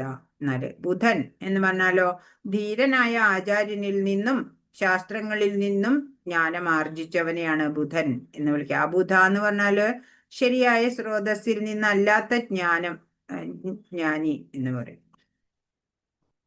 വേരിൽ വെള്ളം ഒഴിച്ചാൽ മതി അല്ലെ, അപ്പൊ മരത്തിന് മുഴുവനും പോഷണം ലഭിക്കും. പോലെ നമ്മൾ ആഹാരം കഴിക്കുമ്പോ നമ്മുടെ എല്ലാ ശരീരഭാഗങ്ങൾക്കും ഊർജം ലഭിക്കുന്നുണ്ട്. ഹരേ കൃഷ്ണ. അത്രയാണ് നമ്മളിപ്പോ 2 മന്ത്രങ്ങളിലൂടെ പഠിച്ചത്. ആദ്യത്തെ മന്ത്രത്തിൽ നമ്മൾ അസംഭൂതി എന്നുള്ള ഒരു വാക്ക് കണ്ടു. അസംഭൂതി എന്നുള്ള വാക്കിന്റെ ആ സാരാംശം ആരാ ഒന്ന് പറയൂ. അസംഭൂതി എന്ന് വെച്ചാൽ എന്താണ്? സ്വതന്ത്രമായ നിലനിൽപ്പില്ലാത്തവർ. അതെ. ഉദാഹരണം ഏതാ? മറ്റു ദേവീദേവന്മാര്. അതെ. ഇനി സംഭൂതി എന്ന് പറഞ്ഞാലോ? സംഭൂതി എന്ന് പറഞ്ഞാൽ സ്വതന്ത്ര നിരപേക്ഷമായ പരമദിവ്യോത്തമ പുരുഷനാണ്. പ്രഭു ശ്രീകൃഷ്ണൻ തന്നെയാണ് ഉദാഹരണമായിട്ട് നമുക്ക്. ഒരേ ഒരു ഭഗവാൻ തന്നെയുള്ളൂ അല്ലെ. അവിടെ നിന്നാണ് പിന്നെ പ്രഭു ശ്രീകൃഷ്ണനിൽ നിന്നാണ് മറ്റ് ദേവന്മാരും എല്ലാം ഉണ്ടായത് എന്ന് പറഞ്ഞു തന്നു. അപ്പൊ ഇവിടെ മധ്വാചാര്യര് ഉണ്ടല്ലോ, മധ്വാചാര്യര് അസംഭൂതി സംഭൂതി എന്നുള്ളതിനെ എങ്ങനെയാ പറഞ്ഞിരിക്കണേന്നറിയോ? അസംഭൂതിയില് ദുഃഖവും അജ്ഞാനവും അകറ്റാൻ ഭഗവാനെ പൂജിക്കുക ആണ് ചെയ്യുന്നത്. ദേവന്മാരെ പൂജിക്കുകയാണ് അസംഭൂതി കൊണ്ട് ചെയ്യുന്നത്. എന്നാൽ സംഭൂതിയിലോ ആനന്ദവും ജ്ഞാനവും ലഭിക്കാനായിട്ട് ശ്രീകൃഷ്ണനെ പൂജിക്കുകയാണ് സംഭൂതികൾ ചെയ്യുക. ഇനി അസംഭൂതിയില് ഭഗവാന്റെ സച്ചിദാനന്ദ രൂപം സ്വീകാര്യമല്ല അസംഭൂതികൾക്ക്. എന്നാൽ സംഭൂതികൾക്കോ എന്താ പറയാ, വിനാശകാരിയായിട്ടുള്ള ശക്തികളെ ഒന്നും സ്വീകരിക്കില്ല. അവര് ഭഗവാൻ കൃഷ്ണനെ മാത്രമാണ് സ്വീകരിക്കുക സംഭൂതി എന്ന് പറഞ്ഞു. പിന്നെ പരിണാമം എന്താ അതിന്റെ? അസംഭൂതികൾക്ക് പാപകർമ്മങ്ങളിൽ നിന്നൊക്കെ മുക്തനാവാനും ഈ ഭൗതികതയിലൊക്കെ ബദ്ധനാവും. പക്ഷെ പാപം ഒക്കെ ഇല്ലാണ്ടാവും അല്ലെ. അവര് കർമ്മികളുടെ ഗണത്തിലാ പെടുക. അവര് ഓരോ ദേവതകളെ ആരാധിച്ച് ഓരോ നേട്ടങ്ങൾ കൈവരിക്കും അല്ലെ. ഈ ഭൗതികതയിൽ ബദ്ധരാവും. എന്നാലോ പാപമൊന്നും ഏൽക്കില്ല. പുണ്യകർമ്മങ്ങളൊക്കെ അവര് ചെയ്യുകയും ചെയ്യും. ഇതിലോ സംഭൂതിയിലോ നല്ല ഗുണങ്ങള് വികസിച്ചു വരും. എന്നാലോ മോശ ഗുണങ്ങളും ഒപ്പം ഉണ്ടാവും. ഈ സാധന ശരിയായിട്ട് അനുഷ്ഠിക്കാത്തവർക്ക് ഇടയ്ക്ക് മോശം ഗുണങ്ങളും കയറി വരും. അപ്പൊ ജാഗ്രതയോടെ ഇരിക്കണം സംഭൂതിയിൽ ഇരിക്കുമ്പോൾ. ദേവന്മാരെ ഉപാസിക്കുന്നവര് അജ്ഞതയുടെ ഇരുളടഞ്ഞ മേഖലയിലാണ് എത്തുക. നിരാകാര നിരപേക്ഷ സത്യത്തെ ആരാധിക്കുന്നവര് അതിലും ഘോരമായിട്ടുള്ള അന്ധകാര സ്ഥലത്തേക്ക് എത്തും. പിന്നെ ഈ 13ാമത്തെ മന്ത്രം പറഞ്ഞത് സർവകാരണങ്ങൾക്കും ആദി കാരണമായതിനെ ആരാധിക്കുന്നത് കൊണ്ട് ഒരു തരത്തിലുള്ള ഫലമാണ് കിട്ടുക. പിന്നെ പരമ ഉന്നതമല്ലാത്തതിനെ ആരാധിക്കുമ്പോൾ മറ്റൊരു തരത്തിലുള്ള ഫലമാണ് ലഭിക്കുക എന്നുള്ളതാണ്. ഹരേ കൃഷ്ണ ഹരേ കൃഷ്ണ ഹരേ കൃഷ്ണ കൃഷ്ണ കൃഷ്ണ ഹരേ ഹരേ ഹരേ രാമ രാമ രാമ ഹരേ ഹരേ. വാഞ്ചകൽപതരുഭ്യശ്ച കൃപാ സിന്ധുഭ്യേവ ച പതിതാനാം പാവനേഭ്യോ വൈഷ്ണവേഭ്യോ നമോ നമഃ. അനന്തകോടി വൈഷ്ണവ വൃന്ദ കി ജയ്. ശ്രീല പ്രഭുപാദ് കി ജയ്. ഗുരു മഹാരാജ് കി ജയ്. ഹരേ കൃഷ്ണ. ഇന്ന് പറഞ്ഞതിൽ എന്തെങ്കിലും സംശയം ഉണ്ടെങ്കിൽ ചോദിക്കൂ.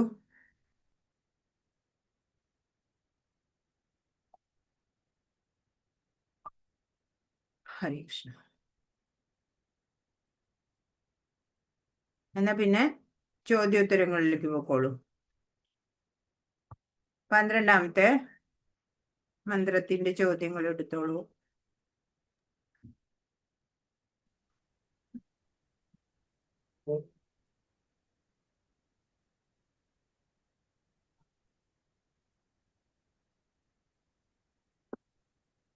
ഹരേ കൃഷ്ണ. സന്ധ്യ മാതാജി. ഹരേ കൃഷ്ണ മാതാജി. സന്ധ്യ മാതാജി, ഇന്ന് വളരെ നോക്കൂ, അറ്റൻഡൻസ് വളരെ കുറവാണ്. ഹസ്ബൻഡ് ഹോസ്പിറ്റലിലാണ് മാതാജി. ഞാൻ അവിടെ ഇരുന്ന് അറ്റൻഡ് ചെയ്യുന്നത്. അത് 2 ദിവസം ഹസ്ബൻഡ് ഹോസ്പിറ്റലിൽ അഡ്മിറ്റഡാ. അതെയോ? അപ്പൊ അതുകൊണ്ട് എനിക്ക് 2 ദിവസം കയറാൻ പറ്റാതിരുന്നത്. ഇപ്പൊ ഓക്കെ ആയോ? ഇപ്പൊ ശരിയായോ? ഇല്ല, പോന്നിട്ടില്ല.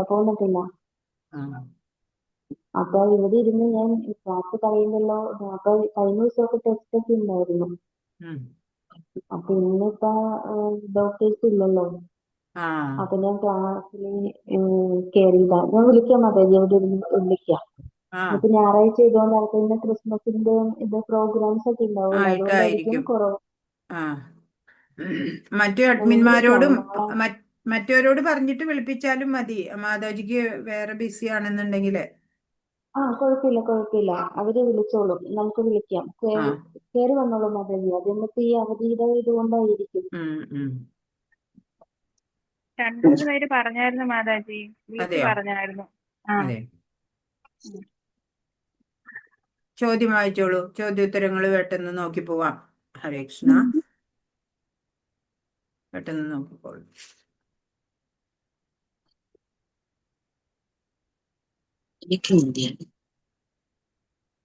പ്രസന്നകുമാരി മാതാജി വായിച്ചോളൂ. മറ്റുള്ളവർക്കൊന്നും ഒരു താല്പര്യം കാണാനില്ല. മന്ത്രം 12 എന്താണ് പറയുന്നത്? ദേവന്മാരെ ഉപാസിക്കുന്നവൻ അജ്ഞതയുടെ ഇരുളടഞ്ഞ മേഖലകളിൽ എത്തിച്ചേരുന്നു. നിരാകാര നിരപേക്ഷതയെ ആരാധിക്കുന്നവൻ അതിലും കനത്ത കൂരിരുട്ടിൽ പ്രവേശിക്കുന്നു. അതെ. രണ്ടാമത്തെ അസംഭൂതി എന്ന പദം എന്തിനെ കുറിക്കുന്നു? അസംഭൂതി എന്ന സംസ്കൃത പദം സ്വതന്ത്രമായ നിലനിൽപ്പില്ലാത്തവരെ കുറിക്കുന്നു. അസംഭൂതി സ്വതന്ത്രമായ നിലനിൽപ്പില്ലാത്തവരെ കുറിക്കുന്നു. കേട്ടോ മാതാജി? ഉവ്വ് ഒരു ചെറിയ കുട്ടി അമ്മയെ ആശ്രയിക്കണം എപ്പോഴും. അതേപോലെയാണ് അസംഭൂതി എന്ന് പറഞ്ഞ അന്യദേവതകളൊക്കെ നിലനിൽപ്പിന് ഭഗവാൻ കൃഷ്ണനെയാണ് ആശ്രയിക്കുന്നത് എന്ന ഉദാഹരണത്തിലൂടെ നമ്മൾ നന്നായി മനസ്സിലാക്കണം. ശരി, അടുത്തത് വായിച്ചോളൂ മാതാജി. സംഭൂതി എന്നാൽ എന്താണ് അർത്ഥമാക്കുന്നത്? സമ്പൂർണ്ണ സ്വതന്ത്ര നിരപേക്ഷ സത്യമായ പരമദിവ്യോത്തമ പുരുഷനാണ് സംഭൂതി. അതെ. ഇനി ഭഗവത്ഗീത 10:2 ഭഗവാൻ പറയുന്നത് എന്താണ്? എന്റെ ഉൽപ്പത്തി, വിഭൂതി എന്നിവയെ പറ്റി ദേവന്മാർക്കോ ഋഷിമാർക്കോ അറിഞ്ഞുകൂടാ. ഏതു വിധത്തിലും അവരുടെ എല്ലാ ഉത്ഭവസ്ഥാനം ഞാനാണ്. അത്രയും പറഞ്ഞു. അത്രയേ ഉള്ളൂ. അഞ്ചാമത്തെ, ദേവന്മാർക്കും യോഗികൾക്കും നൽകിയിരിക്കുന്ന ശക്തിയുടെ സ്രോതസ് ആരിൽ നിന്നാണ്? ദേവന്മാർക്കും യോഗികൾക്കും നൽകിയിരിക്കുന്ന ശക്തികളുടെ എല്ലാം സ്രോതസ് ഭഗവാൻ ശ്രീകൃഷ്ണനാണ്. 6, നിരപേക്ഷ സത്യം ബ്രഹ്മം പരമാത്മാവ് എന്നത് ഭഗവാനുമായി ബന്ധപ്പെടുത്തി എങ്ങനെ പറയാം? പരമനിരപേക്ഷ സത്യം പരമപുരുഷനായ ശ്രീകൃഷ്ണനാണെന്നും നിരാകാര ബ്രഹ്മ അദ്ദേഹത്തിന്റെ ആത്മീയ ശരീരത്തിന്റെ ഉജ്ജ്വല പ്രഭാപൂരമാണെന്നും സർവവ്യാപകമായ പരമാത്മാവ് അവിടുത്തെ സർവവ്യാപിയായ അംശാവിഷ്കാരമാണെന്നും.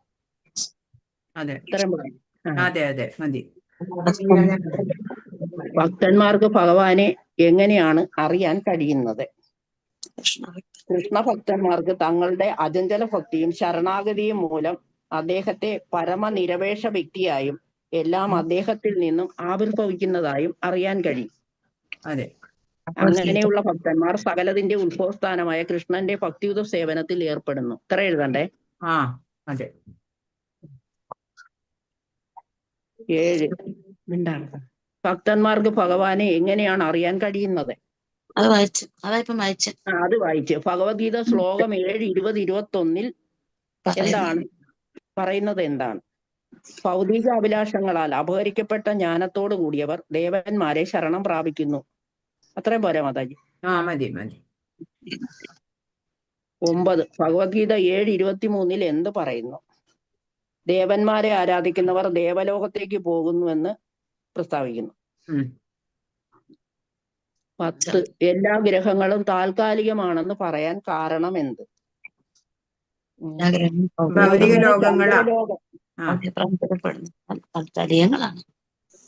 ചന്ദ്രലോകം, സൂര്യലോകം തുടങ്ങിയ ഭൗതിക പ്രപഞ്ചത്തിലെ പരമോന്നത ഗ്രഹമായ ബ്രഹ്മലോകത്തിൽ പോലും എത്തിച്ചേരാം. എന്നാൽ എല്ലാ ഗ്രഹങ്ങളും ഭൗതിക പ്രപഞ്ചത്തിൽ പെടുന്നതിനാൽ താൽക്കാലികങ്ങളാണ്. അത് എഴുതിയ പോരെ? 11,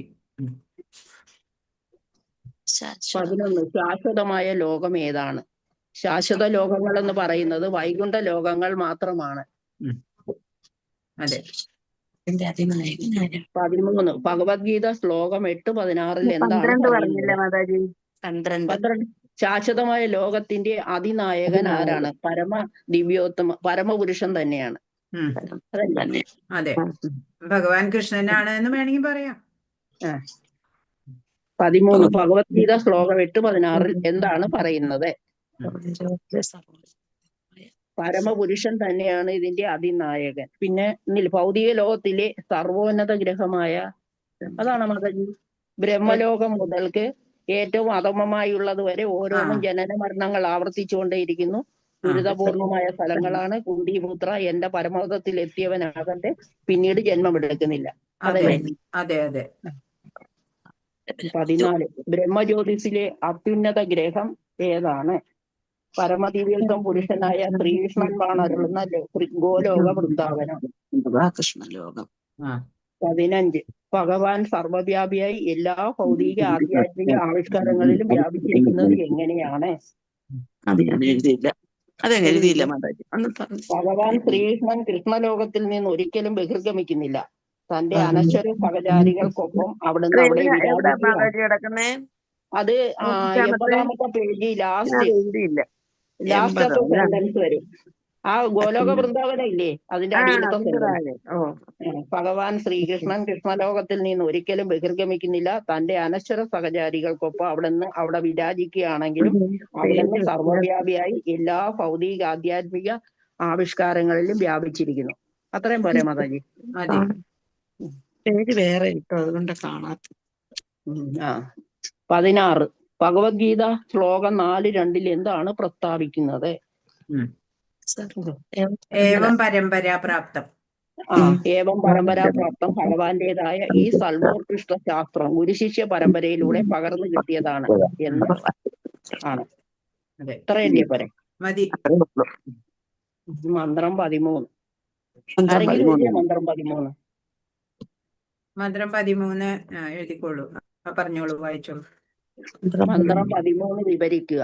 സർവകാരണങ്ങൾക്കും ആദികാരണമായതിനെ ആരാധിക്കുന്നത് കൊണ്ട് ഒരു തരത്തിലുള്ള ഫലവും പരമോന്നതമല്ലാത്തതിനെ ആരാധിക്കുന്നതുകൊണ്ട് മറ്റൊരു തരത്തിലുള്ള ഫലവും ലഭിക്കുന്നുവെന്ന് ഉന്നതാധികാരികളുടെ വ്യക്തമായ വിവരണങ്ങളിൽ നിന്നും കേട്ടിട്ടുണ്ട്. അന്നേരം അവിടെ വരെ എഴുതിയാ പോരെ? മതി മതി. ലഭിക്കുന്നു എന്ന് അല്ലേ? ലഭിക്കുന്നു. ലഭിക്കുന്നു. പിന്നെ ആത്മീയ ജ്ഞാനത്തിന്റെ ശരിയായ സൂത്രവിദ്യ അറിയാൻ കഴിയാത്തത് ആർക്കാണ്? അത് സന്തുലിത മനസ്കരായ അഭിജ്ഞരിൽ നിന്ന് ശ്രവണം ചെയ്യുന്ന സമ്പ്രദായം വെളിവാക്കുന്നു. ഭൗതിക ലോകത്തിൽ വന്നുകൊണ്ടിരിക്കുന്ന മാറ്റത്തിൽ ഒരിക്കലും അസ്വസ്ഥത വരാത്ത വിശ്വാസ്യരായ ആചാര്യന്മാരുടെ വചനങ്ങൾ ശ്രവിക്കാത്ത പക്ഷം ആത്മീയജ്ഞാനത്തിന്റെ ശരിയായ സൂത്രവിദ്യ അറിയുകയില്ല. അത്രയും വരെ മതി മതി. പിന്നെ ഭഗവത്ഗീത 9:25 എന്തിനെ കുറിച്ച് പറയുന്നു? പിതൃക്കളെ ആരാധിക്കുന്നവർ പിതൃക്കളുടെ ലോകത്തിൽ എത്തിച്ചേരുമെന്ന്. അതെ. എങ്ങനെയുള്ളവർക്കാണ് ആധ്യാത്മിക നഭോമണ്ഡലത്തിൽ ഭഗവാനെ പ്രാപിക്കാൻ സാധിക്കുന്നത്? മറ്റാരെയും ആരാധിക്കാതെ സർവകാരണകാരനായ ശ്രീകൃഷ്ണ ഭഗവാനെ മാത്രം ആരാധിക്കുന്ന ഭക്തന്മാർ ആധ്യാത്മിക നഭോമണ്ഡലത്തിൽ അദ്ദേഹത്തെ പ്രാപിക്കുന്നു. അതെ. എന്തുകൊണ്ടാണ് ഭഗവാനെ ആരാധിക്കപ്പെട്ടവർ യഥാർത്ഥ പാതയിൽ നിന്നും വഴിതെറ്റിക്കപ്പെടുന്നത്? അതിനുമ്പൊന്നുണ്ട് മാതാജി, അതിനുമ്പൊന്നുമില്ലേ? ഭഗവത്ഗീത 18:66 ഭഗവാൻ എന്താണ് ഉപദേശിക്കുന്നത്? 5-ാമത്തെ. എല്ലാ ആരാധനാ രീതികളും ഉപേക്ഷിച്ച് അദ്ദേഹത്തെ മാത്രം ശരണം പ്രാപിക്കാൻ. ഞാൻ എവിടെ അടയാളം ചെയ്തത്? 5. അത് ഏത് പേജിലാ? അത് പേജ് വ്യത്യാസമുണ്ട് മാതാജിയുടെ എന്റെ പുസ്തകത്തിലേ. ഒന്ന് പറഞ്ഞ സെന്റൻസ്. ഞാൻ എഴുതിയത് എല്ലാ ആരാധനാ രീതികളും ഉപേക്ഷിച്ച് അദ്ദേഹത്തെ മാത്രം ശരണം പ്രാപിക്കാൻ കൃഷ്ണൻ ഉപദേശിക്കുന്നു. മാമേവ പരിത്തി, അങ്ങനെ മറന്നുപോയി. സർവധർമാൻ പരിത്യജ്യ. അത് നോക്കിയത് 88-ാമത്തെ പേജില് മാതാജി, 88-ാമത്തെ പേജില് നമ്മുടെ രണ്ടിന്റെ പേജ് വ്യത്യാസമാണ്. കണ്ട്. അതെ അത് തന്നെ, ആദ്യത്തെ പാരഗ്രാഫിൽ. എല്ലാ പാപ പ്രതികരണങ്ങളിൽ നിന്നും മോചിതരായവർക്ക് മാത്രമേ പരമപുരുഷനിൽ ഇത്തരം അചഞ്ചല വിശ്വാസം ഉണ്ടാവുകയുള്ളൂ. മറ്റുള്ളവർ താൽക്കാലികമായ ആരാധനകളിലൂടെ ഭൗതിക വിധാനത്തിൽ തന്നെ എത്ര എഴുതണം മാതാജി? അതെ, എവിടം വരെ എഴുതണം? അത്ര ഈ 1866-ന്റെയോ? വേണ്ട, മറ്റെല്ലാ ആരാധനാ രീതികളും മാറ്റി ഭഗവാന് മാത്രം ശരണം. അത് മതി, അത് അത്ര എഴുതിയാൽ മതി.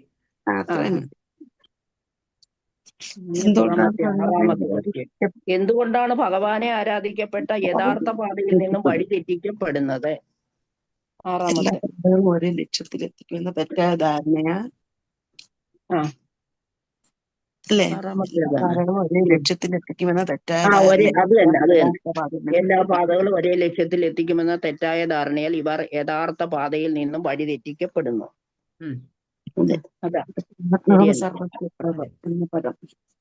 ഇനി എന്തുകൊണ്ടാണ് ഭഗവാനെ ആരാധിക്കുന്നത്? അഹം സർവസ്യ പ്രഭവ എന്ന പദം സൂചിപ്പിക്കുന്നത് എന്ത്?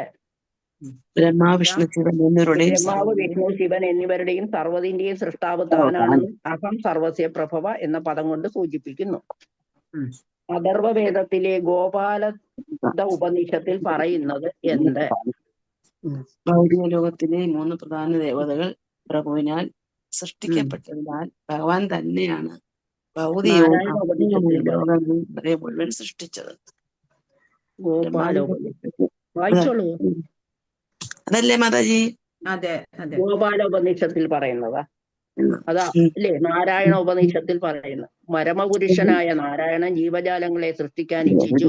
അങ്ങനെ നാരായണനിൽ നിന്നും ബ്രഹ്മാവ് ജാതനായി. നാരായണൻ പ്രജാപതികളെ സൃഷ്ടിച്ചു. അവിടുന്ന് തന്നെ ഇന്ദ്രനെയും അഷ്ടവസ്തുക്കളെയും സൃഷ്ടിച്ചു. 11 രുദ്രന്മാരെയും 12 ആദിത്യന്മാരെയും സൃഷ്ടിച്ചത് നാരായണൻ തന്നെ. അതെ അതല്ലേ മകളെ? അതെ ഇനി 9ാമത്തെ, ആത്മീയജ്ഞാനത്തിന്റെ സംസ്കാരത്തിന് ഏറ്റവും നല്ല അവസരമാണ് മനുഷ്യജന്മം. ഈ അവസരം പ്രയോജനപ്പെടുത്താത്ത ഒരു മനുഷ്യനെ നരാധമൻ എന്ന് വിളിക്കുന്നു. പത്താമത്തെ പറഞ്ഞില്ലല്ലോ മാതാജി. അയ്യോ, അല്ല അല്ല, അത് പത്താമത്തെ. 5:1 പറയുന്നത് എന്താണ്? ബ്രഹ്മസംഹിത 5:1. ബ്രഹ്മസംഹിത 5:1 പറയുന്നത് എന്താണ് അല്ലേ? ആ, എല്ലാ കാരണങ്ങൾക്കും ആദി കാരണനും ആനന്ദദായകനുമായ ഗോവിന്ദൻ അഥവാ കൃഷ്ണനാണ് പരമദേവത്വ പുരുഷനെന്ന് അതന്നെ തന്നെ, അത് തന്നെ. ബ്രഹ്മസംഹിത 5:1 പറയുന്നു. അതല്ലേ? ശ്രീകൃഷ്ണന്റെ രൂപവിസ്തരണമായതുകൊണ്ട് നാരായണനും കൃഷ്ണനും ഒന്ന് തന്നെ. ദേവകീപുത്രനായ ശ്രീകൃഷ്ണനാണ് പരമദിവ്യത്വം പുരുഷനെന്ന് പ്രസ്താവിക്കുന്നതല്ലേ? അതെ ആ, ബുധ ബുധ എന്നറിയപ്പെടുന്നവർ ആരാണ്? എല്ലാ കാരണങ്ങളും അത് തന്നെ നേരത്തെ പറഞ്ഞത്. യഥാർത്ഥ വിദ്വാനായ ഒരാൾ. ബുധ എന്നറിയപ്പെടുന്ന കൃഷ്ണനെ മാത്രം ആരാധിക്കുന്നതിൽ ഉറച്ചു നിൽക്കുന്നവരെ ബുധ എന്ന് വിളിക്കുന്നു. അങ്ങനെയല്ലേ? അതെ കൃഷ്ണനെ മാത്രം ആരാധിക്കുന്നതിൽ ഉറച്ചു നിൽക്കുന്നവരെ ബുധ എന്ന് വിളിക്കുന്നു. 11. അതെ 12. ഭഗവാനിൽ വിശ്വാസമില്ലാത്തവരെ മൂഢന്മാർ എന്ന് വിളിക്കാൻ കാരണം എന്ത്? ഭഗവാൻ കൃഷ്ണനിൽ വിശ്വാസവും സ്നേഹവും ഇല്ലാത്ത ഒരാൾക്ക് ഈ ലളിതമായ സത്യം ബോധ്യപ്പെടാൻ വിഷമമാണ്. വിശ്വാസികളില്ലാത്തവരെ മൂഢന്മാർ എന്ന് വിളിക്കുന്നു. അത്ര മൂഢന്മാർ എന്ന് വിളിക്കാൻ കാരണമാ ചോദിച്ചേക്കുന്നേ മാതാജി. അപ്പൊ അടുത്ത പരമപുരുഷനെ നിന്ദിക്കുന്നു. മൂഢന്മാർ പരമപുരുഷനെ അവരുടെ ആചാരങ്ങളിൽ നിന്നും പൂർണ്ണമായ ജ്ഞാനം ലഭിക്കത്തില്ല. അതുകൊണ്ട് പിന്നെ അടുത്ത സെന്റൻസ് കൂടെ വേണോ? വേണ്ടല്ലോ, ഇത്രയും മതി എന്തോ. ലഭിച്ചിട്ടില്ല. കുരുക്ഷേത്ര യുദ്ധത്തിൽ അർജുനൻ ഭഗവാനെ എങ്ങനെയാണ് ആരാധിച്ചത്? ബന്ധുക്കളെന്ന് വിളിക്കപ്പെടുന്നവരുമായി യുദ്ധം ചെയ്താണ് അർജുനൻ ഭഗവാനെ ആരാധിച്ചത്. യുദ്ധം ആരാധനയായിട്ട് ചെയ്തു അല്ലേ? കുരുക്ഷേത്ര യുദ്ധം സജ്ജീകരിച്ച കൃഷ്ണന്റെ ആരാധകനായി തീരുകയും ചെയ്തു. അത്ര എഴുതിയാ മതിയോ? ആ മതി. ഭഗവാനെ അഭിജ്ഞൻ എന്ന് പറയാൻ കാരണം എന്ത്? അഭിജ്ഞൻ അഥവാ പൂർണ്ണ ബോധവാനാണെന്നും ഞാൻ ഭൂതം വർത്തമാനം ഭാവി എന്നിവയെ പറ്റി പൂർണ്ണ ബോധവാനാണെന്നും ബ്രഹ്മാവും ശിവനും ദേവന്മാരും ഉൾപ്പെടെ ആരും എന്നെ പൂർണ്ണമായി അറിയുന്നില്ലെന്നും പറഞ്ഞു. അതാണ്. അതെ, ഭഗവാന് മാത്രമേ ഭഗവാനെ കുറിച്ചുള്ള പരിപൂർണ ജ്ഞാനം ഉള്ളൂ.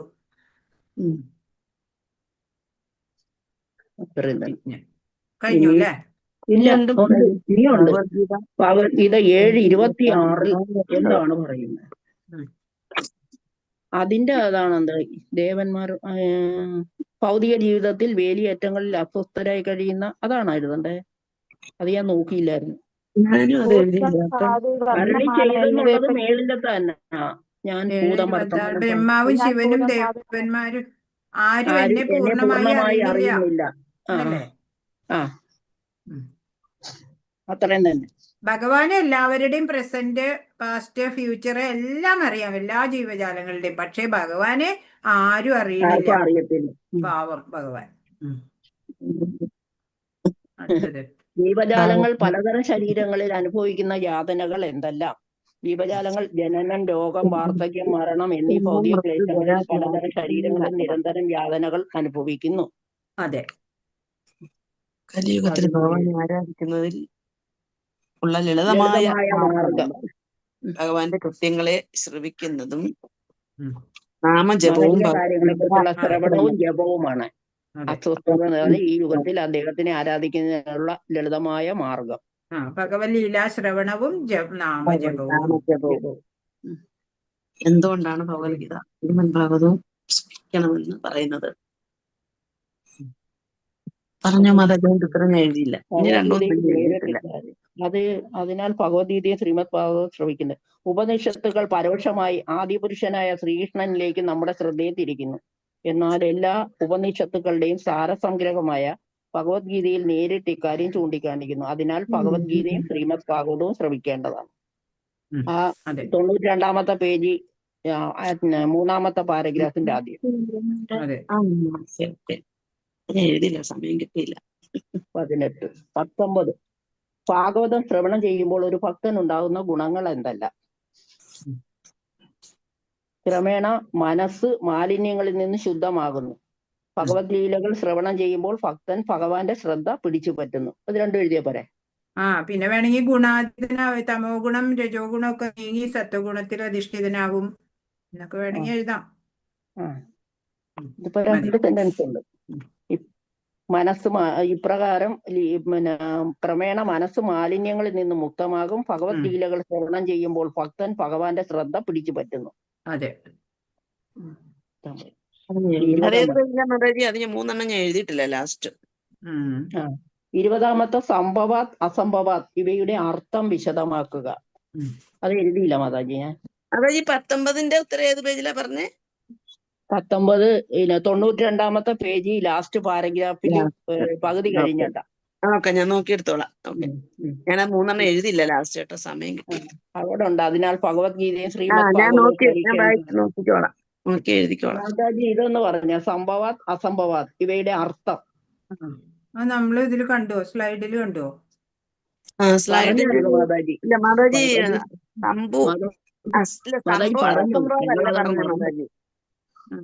സംഭൂതി അസംഭൂതിയാ പറഞ്ഞുള്ളൂ. സംഭൂതി അസംഭൂതി അതാ പറഞ്ഞ മാതാജി അവസാനം. ഇത് സംഭവാത് പറഞ്ഞില്ല. സംഭവാത് അസംഭവാത്. സംഭവ 94-ാമത്തെ പേജിൽ ലാസ്റ്റ് സംഭവ എന്നതിന്റെ പരിപൂർണത എന്ന് പറഞ്ഞു കിടപ്പുണ്ടല്ലോ മാതാജി. അത് സംഭവ മാത്രമേ ഉള്ളൂ. സംഭവാത് ഇല്ല. അസംഭവ നേരത്തെ മാതാജി പറഞ്ഞപ്പോ മറ്റു ദേവി ദേവന്മാരെ ആശ്രയിക്കും. അത് സംഭവ ഭഗവാനെ സംഭൂതി അസംഭൂതി അല്ലേ? ഇത് സംഭവാത് അസംഭവാത് മാതാജി.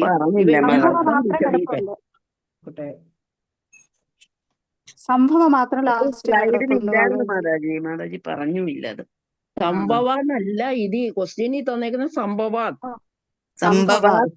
അസംഭവാത്. നോക്കട്ടെ അത് പറഞ്ഞില്ല.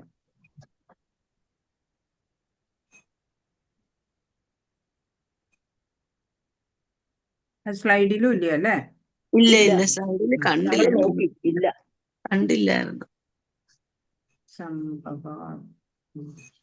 പുസ്തകത്തിലും കാണുന്നില്ല അങ്ങനെ.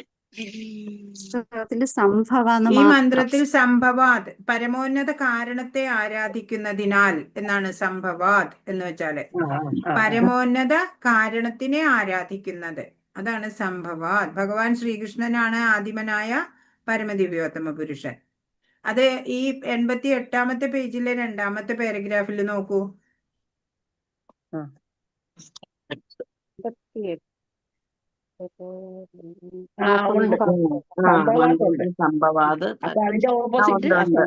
അതെ,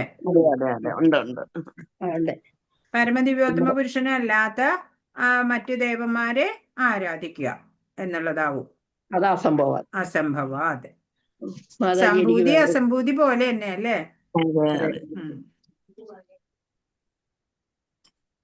മാതാജിയുടെ ഒരു ക്വസ്റ്റ്യനും കൂടെ ചോദിക്കാനുണ്ട്. നമ്മൾ നേരത്തെ നോക്കിയത് വസന്ത മാതാജി, സ്ത്രീലെ പ്രഭുവാദരുടെ അഭിപ്രായത്തിൽ മായ എന്ന വാക്കിന്റെ കൃത്യമായ അർത്ഥം എന്താണ്? ഇല്ലാത്തത് എന്നല്ലേ അർത്ഥം? ഇല്ലാത്തതെന്നാണ്. പക്ഷെ നമ്മളെ മായാമോഹത്തിൽ പെടുത്തണത് ഭഗവാനിൽ നിന്ന് മറയ്ക്കുക. അതാണ് നമ്മുടെ ആ ഉള്ളിലുള്ള കൃഷ്ണപ്രേമമുണ്ടല്ലോ, എല്ലാവരുടെ ഉള്ളിലും ഉണ്ട് കൃഷ്ണപ്രേമം. പക്ഷെ നമ്മൾ അത് മായയാലെ മറയ്ക്കപ്പെട്ടത് കൊണ്ടാണ് നമുക്ക് ഭക്തി വരാത്തത്. വസന്ത, അതിനകത്ത് 2ാമത് പറഞ്ഞേക്കുന്ന വേർഡ് എന്തുവാ? ഞാനത് എഴുതിയില്ല, അതൊന്ന് പറഞ്ഞോട്. ഇപ്പൊ മാതാജി പറഞ്ഞതല്ലേ അത്? അത് ഇല്ലാത്തത് എന്നാണ് നമ്മൾ എഴുതിയത്. അല്ല അതിന്റെ ഓരോ ഓപ്ഷൻ കൂടെ ഉണ്ട് അതിനകത്ത്. ആ ഓപ്ഷനാന്നാ ഞാൻ മാതാജിയോട് സംശയം പറഞ്ഞതേ. മാതാജിയോട് ഞാൻ പറഞ്ഞില്ല. Last option D. അത് ഞാൻ ഓപ്ഷൻ എഴുതിയിട്ടില്ല കേട്ടോ. ഞാനും എഴുതിയില്ല, അതാ ചോദിച്ചേ. മായാന്ന് പ്രഭുപാദ് പറയണത് ഭഗവാനെ മറക്കല് അത് തന്നെ മായ. വേറെ ഓരോ ഭൗതികത വന്നിട്ട് ആ ഭഗവാനെ നമ്മള് ഭഗവാൻ മറയ്ക്കപ്പെടുകയാണ് നമ്മളിൽ നിന്ന്. എല്ലാവരുടെ ഉള്ളിലും ഉണ്ട് ഈ അത് കാമമായിട്ട് മാറുക അല്ലെ. കൃഷ്ണപ്രേമം മായയുടെ അധീനത്തിൽ പെടുമ്പോ ആ കൃഷ്ണപ്രേമം നമ്മുടെ കാമമായിട്ട് മാറും. അപ്പൊ ഭഗവാനെ ആരാധിക്കേണ്ടതിന് പകരം നമ്മള് മറ്റ് ഭൗതികതയുടെ പിന്നാലെ, ഓരോ വിഷയസുഖങ്ങളുടെ പിന്നാലെ പായും. അതാണ് മായ. മായയുടെ മാതാജി ഭഗവാൻ ഇല്ലാത്തത് അതല്ലെങ്കിൽ യാഥാർത്ഥ്യമല്ലാത്തത് അതാണോ? ഇല്ലാത്തതെന്നർത്ഥം. രണ്ട് ഓപ്ഷൻ തന്നേക്കുവാ. ഞങ്ങൾക്ക് റീഡിംഗ് ക്ലാസ്സിൽ തന്നതാ മാതാജി. മാതാജി ഉപനിഷത്തില് മുൻവശത്ത് കിടക്കുന്ന എന്താന്നറിയാ, ഇല്ലാത്തത് ഉണ്ടെന്ന് കരുതുന്നതാണ് മായ. പക്ഷെ ഇങ്ങനെ ഒരു ഓപ്ഷൻ ഉണ്ടല്ലോ, ഭഗവാൻ ഇല്ലാത്തത് അതല്ലെങ്കിൽ യാഥാർത്ഥ്യമല്ലാത്ത എന്ന് രണ്ടെണ്ണം കിടക്കുന്നോണ്ട് സംശയം വന്നേ. എല്ലാം വന്നോണ്ട് യാഥാർത്ഥ്യമല്ല, മായ യാഥാർത്ഥ്യമല്ലല്ലോ. ഇത് രണ്ടും ഒന്ന് തന്നെയല്ലേ മാതാജി? ഒന്നല്ലേ അർത്ഥം വരുന്നേ? രണ്ടും ഒന്നാ. ഇല്ലാത്തത് എന്ന അർത്ഥം ഇല്ലാത്തതെന്ന് എഴുതിയാ പോരെ? ഇല്ലാത്തത് എന്ന് എഴുതിയാ മതി. ഓപ്ഷൻ തന്നിട്ടുണ്ടെങ്കിൽ പിന്നെ അത് എഴുതിയാ മതി. മായ എന്ന് പറഞ്ഞാൽ രണ്ട് ഓപ്ഷൻ ഒരുപോലെ ഇരിക്കുന്നു മാതാജി, അതുകൊണ്ടാ നമുക്ക് ഡൗട്ട്. അതുകൊണ്ടാണ് സംശയം വന്നേ. ഒരെണ്ണോടുണ്ട്.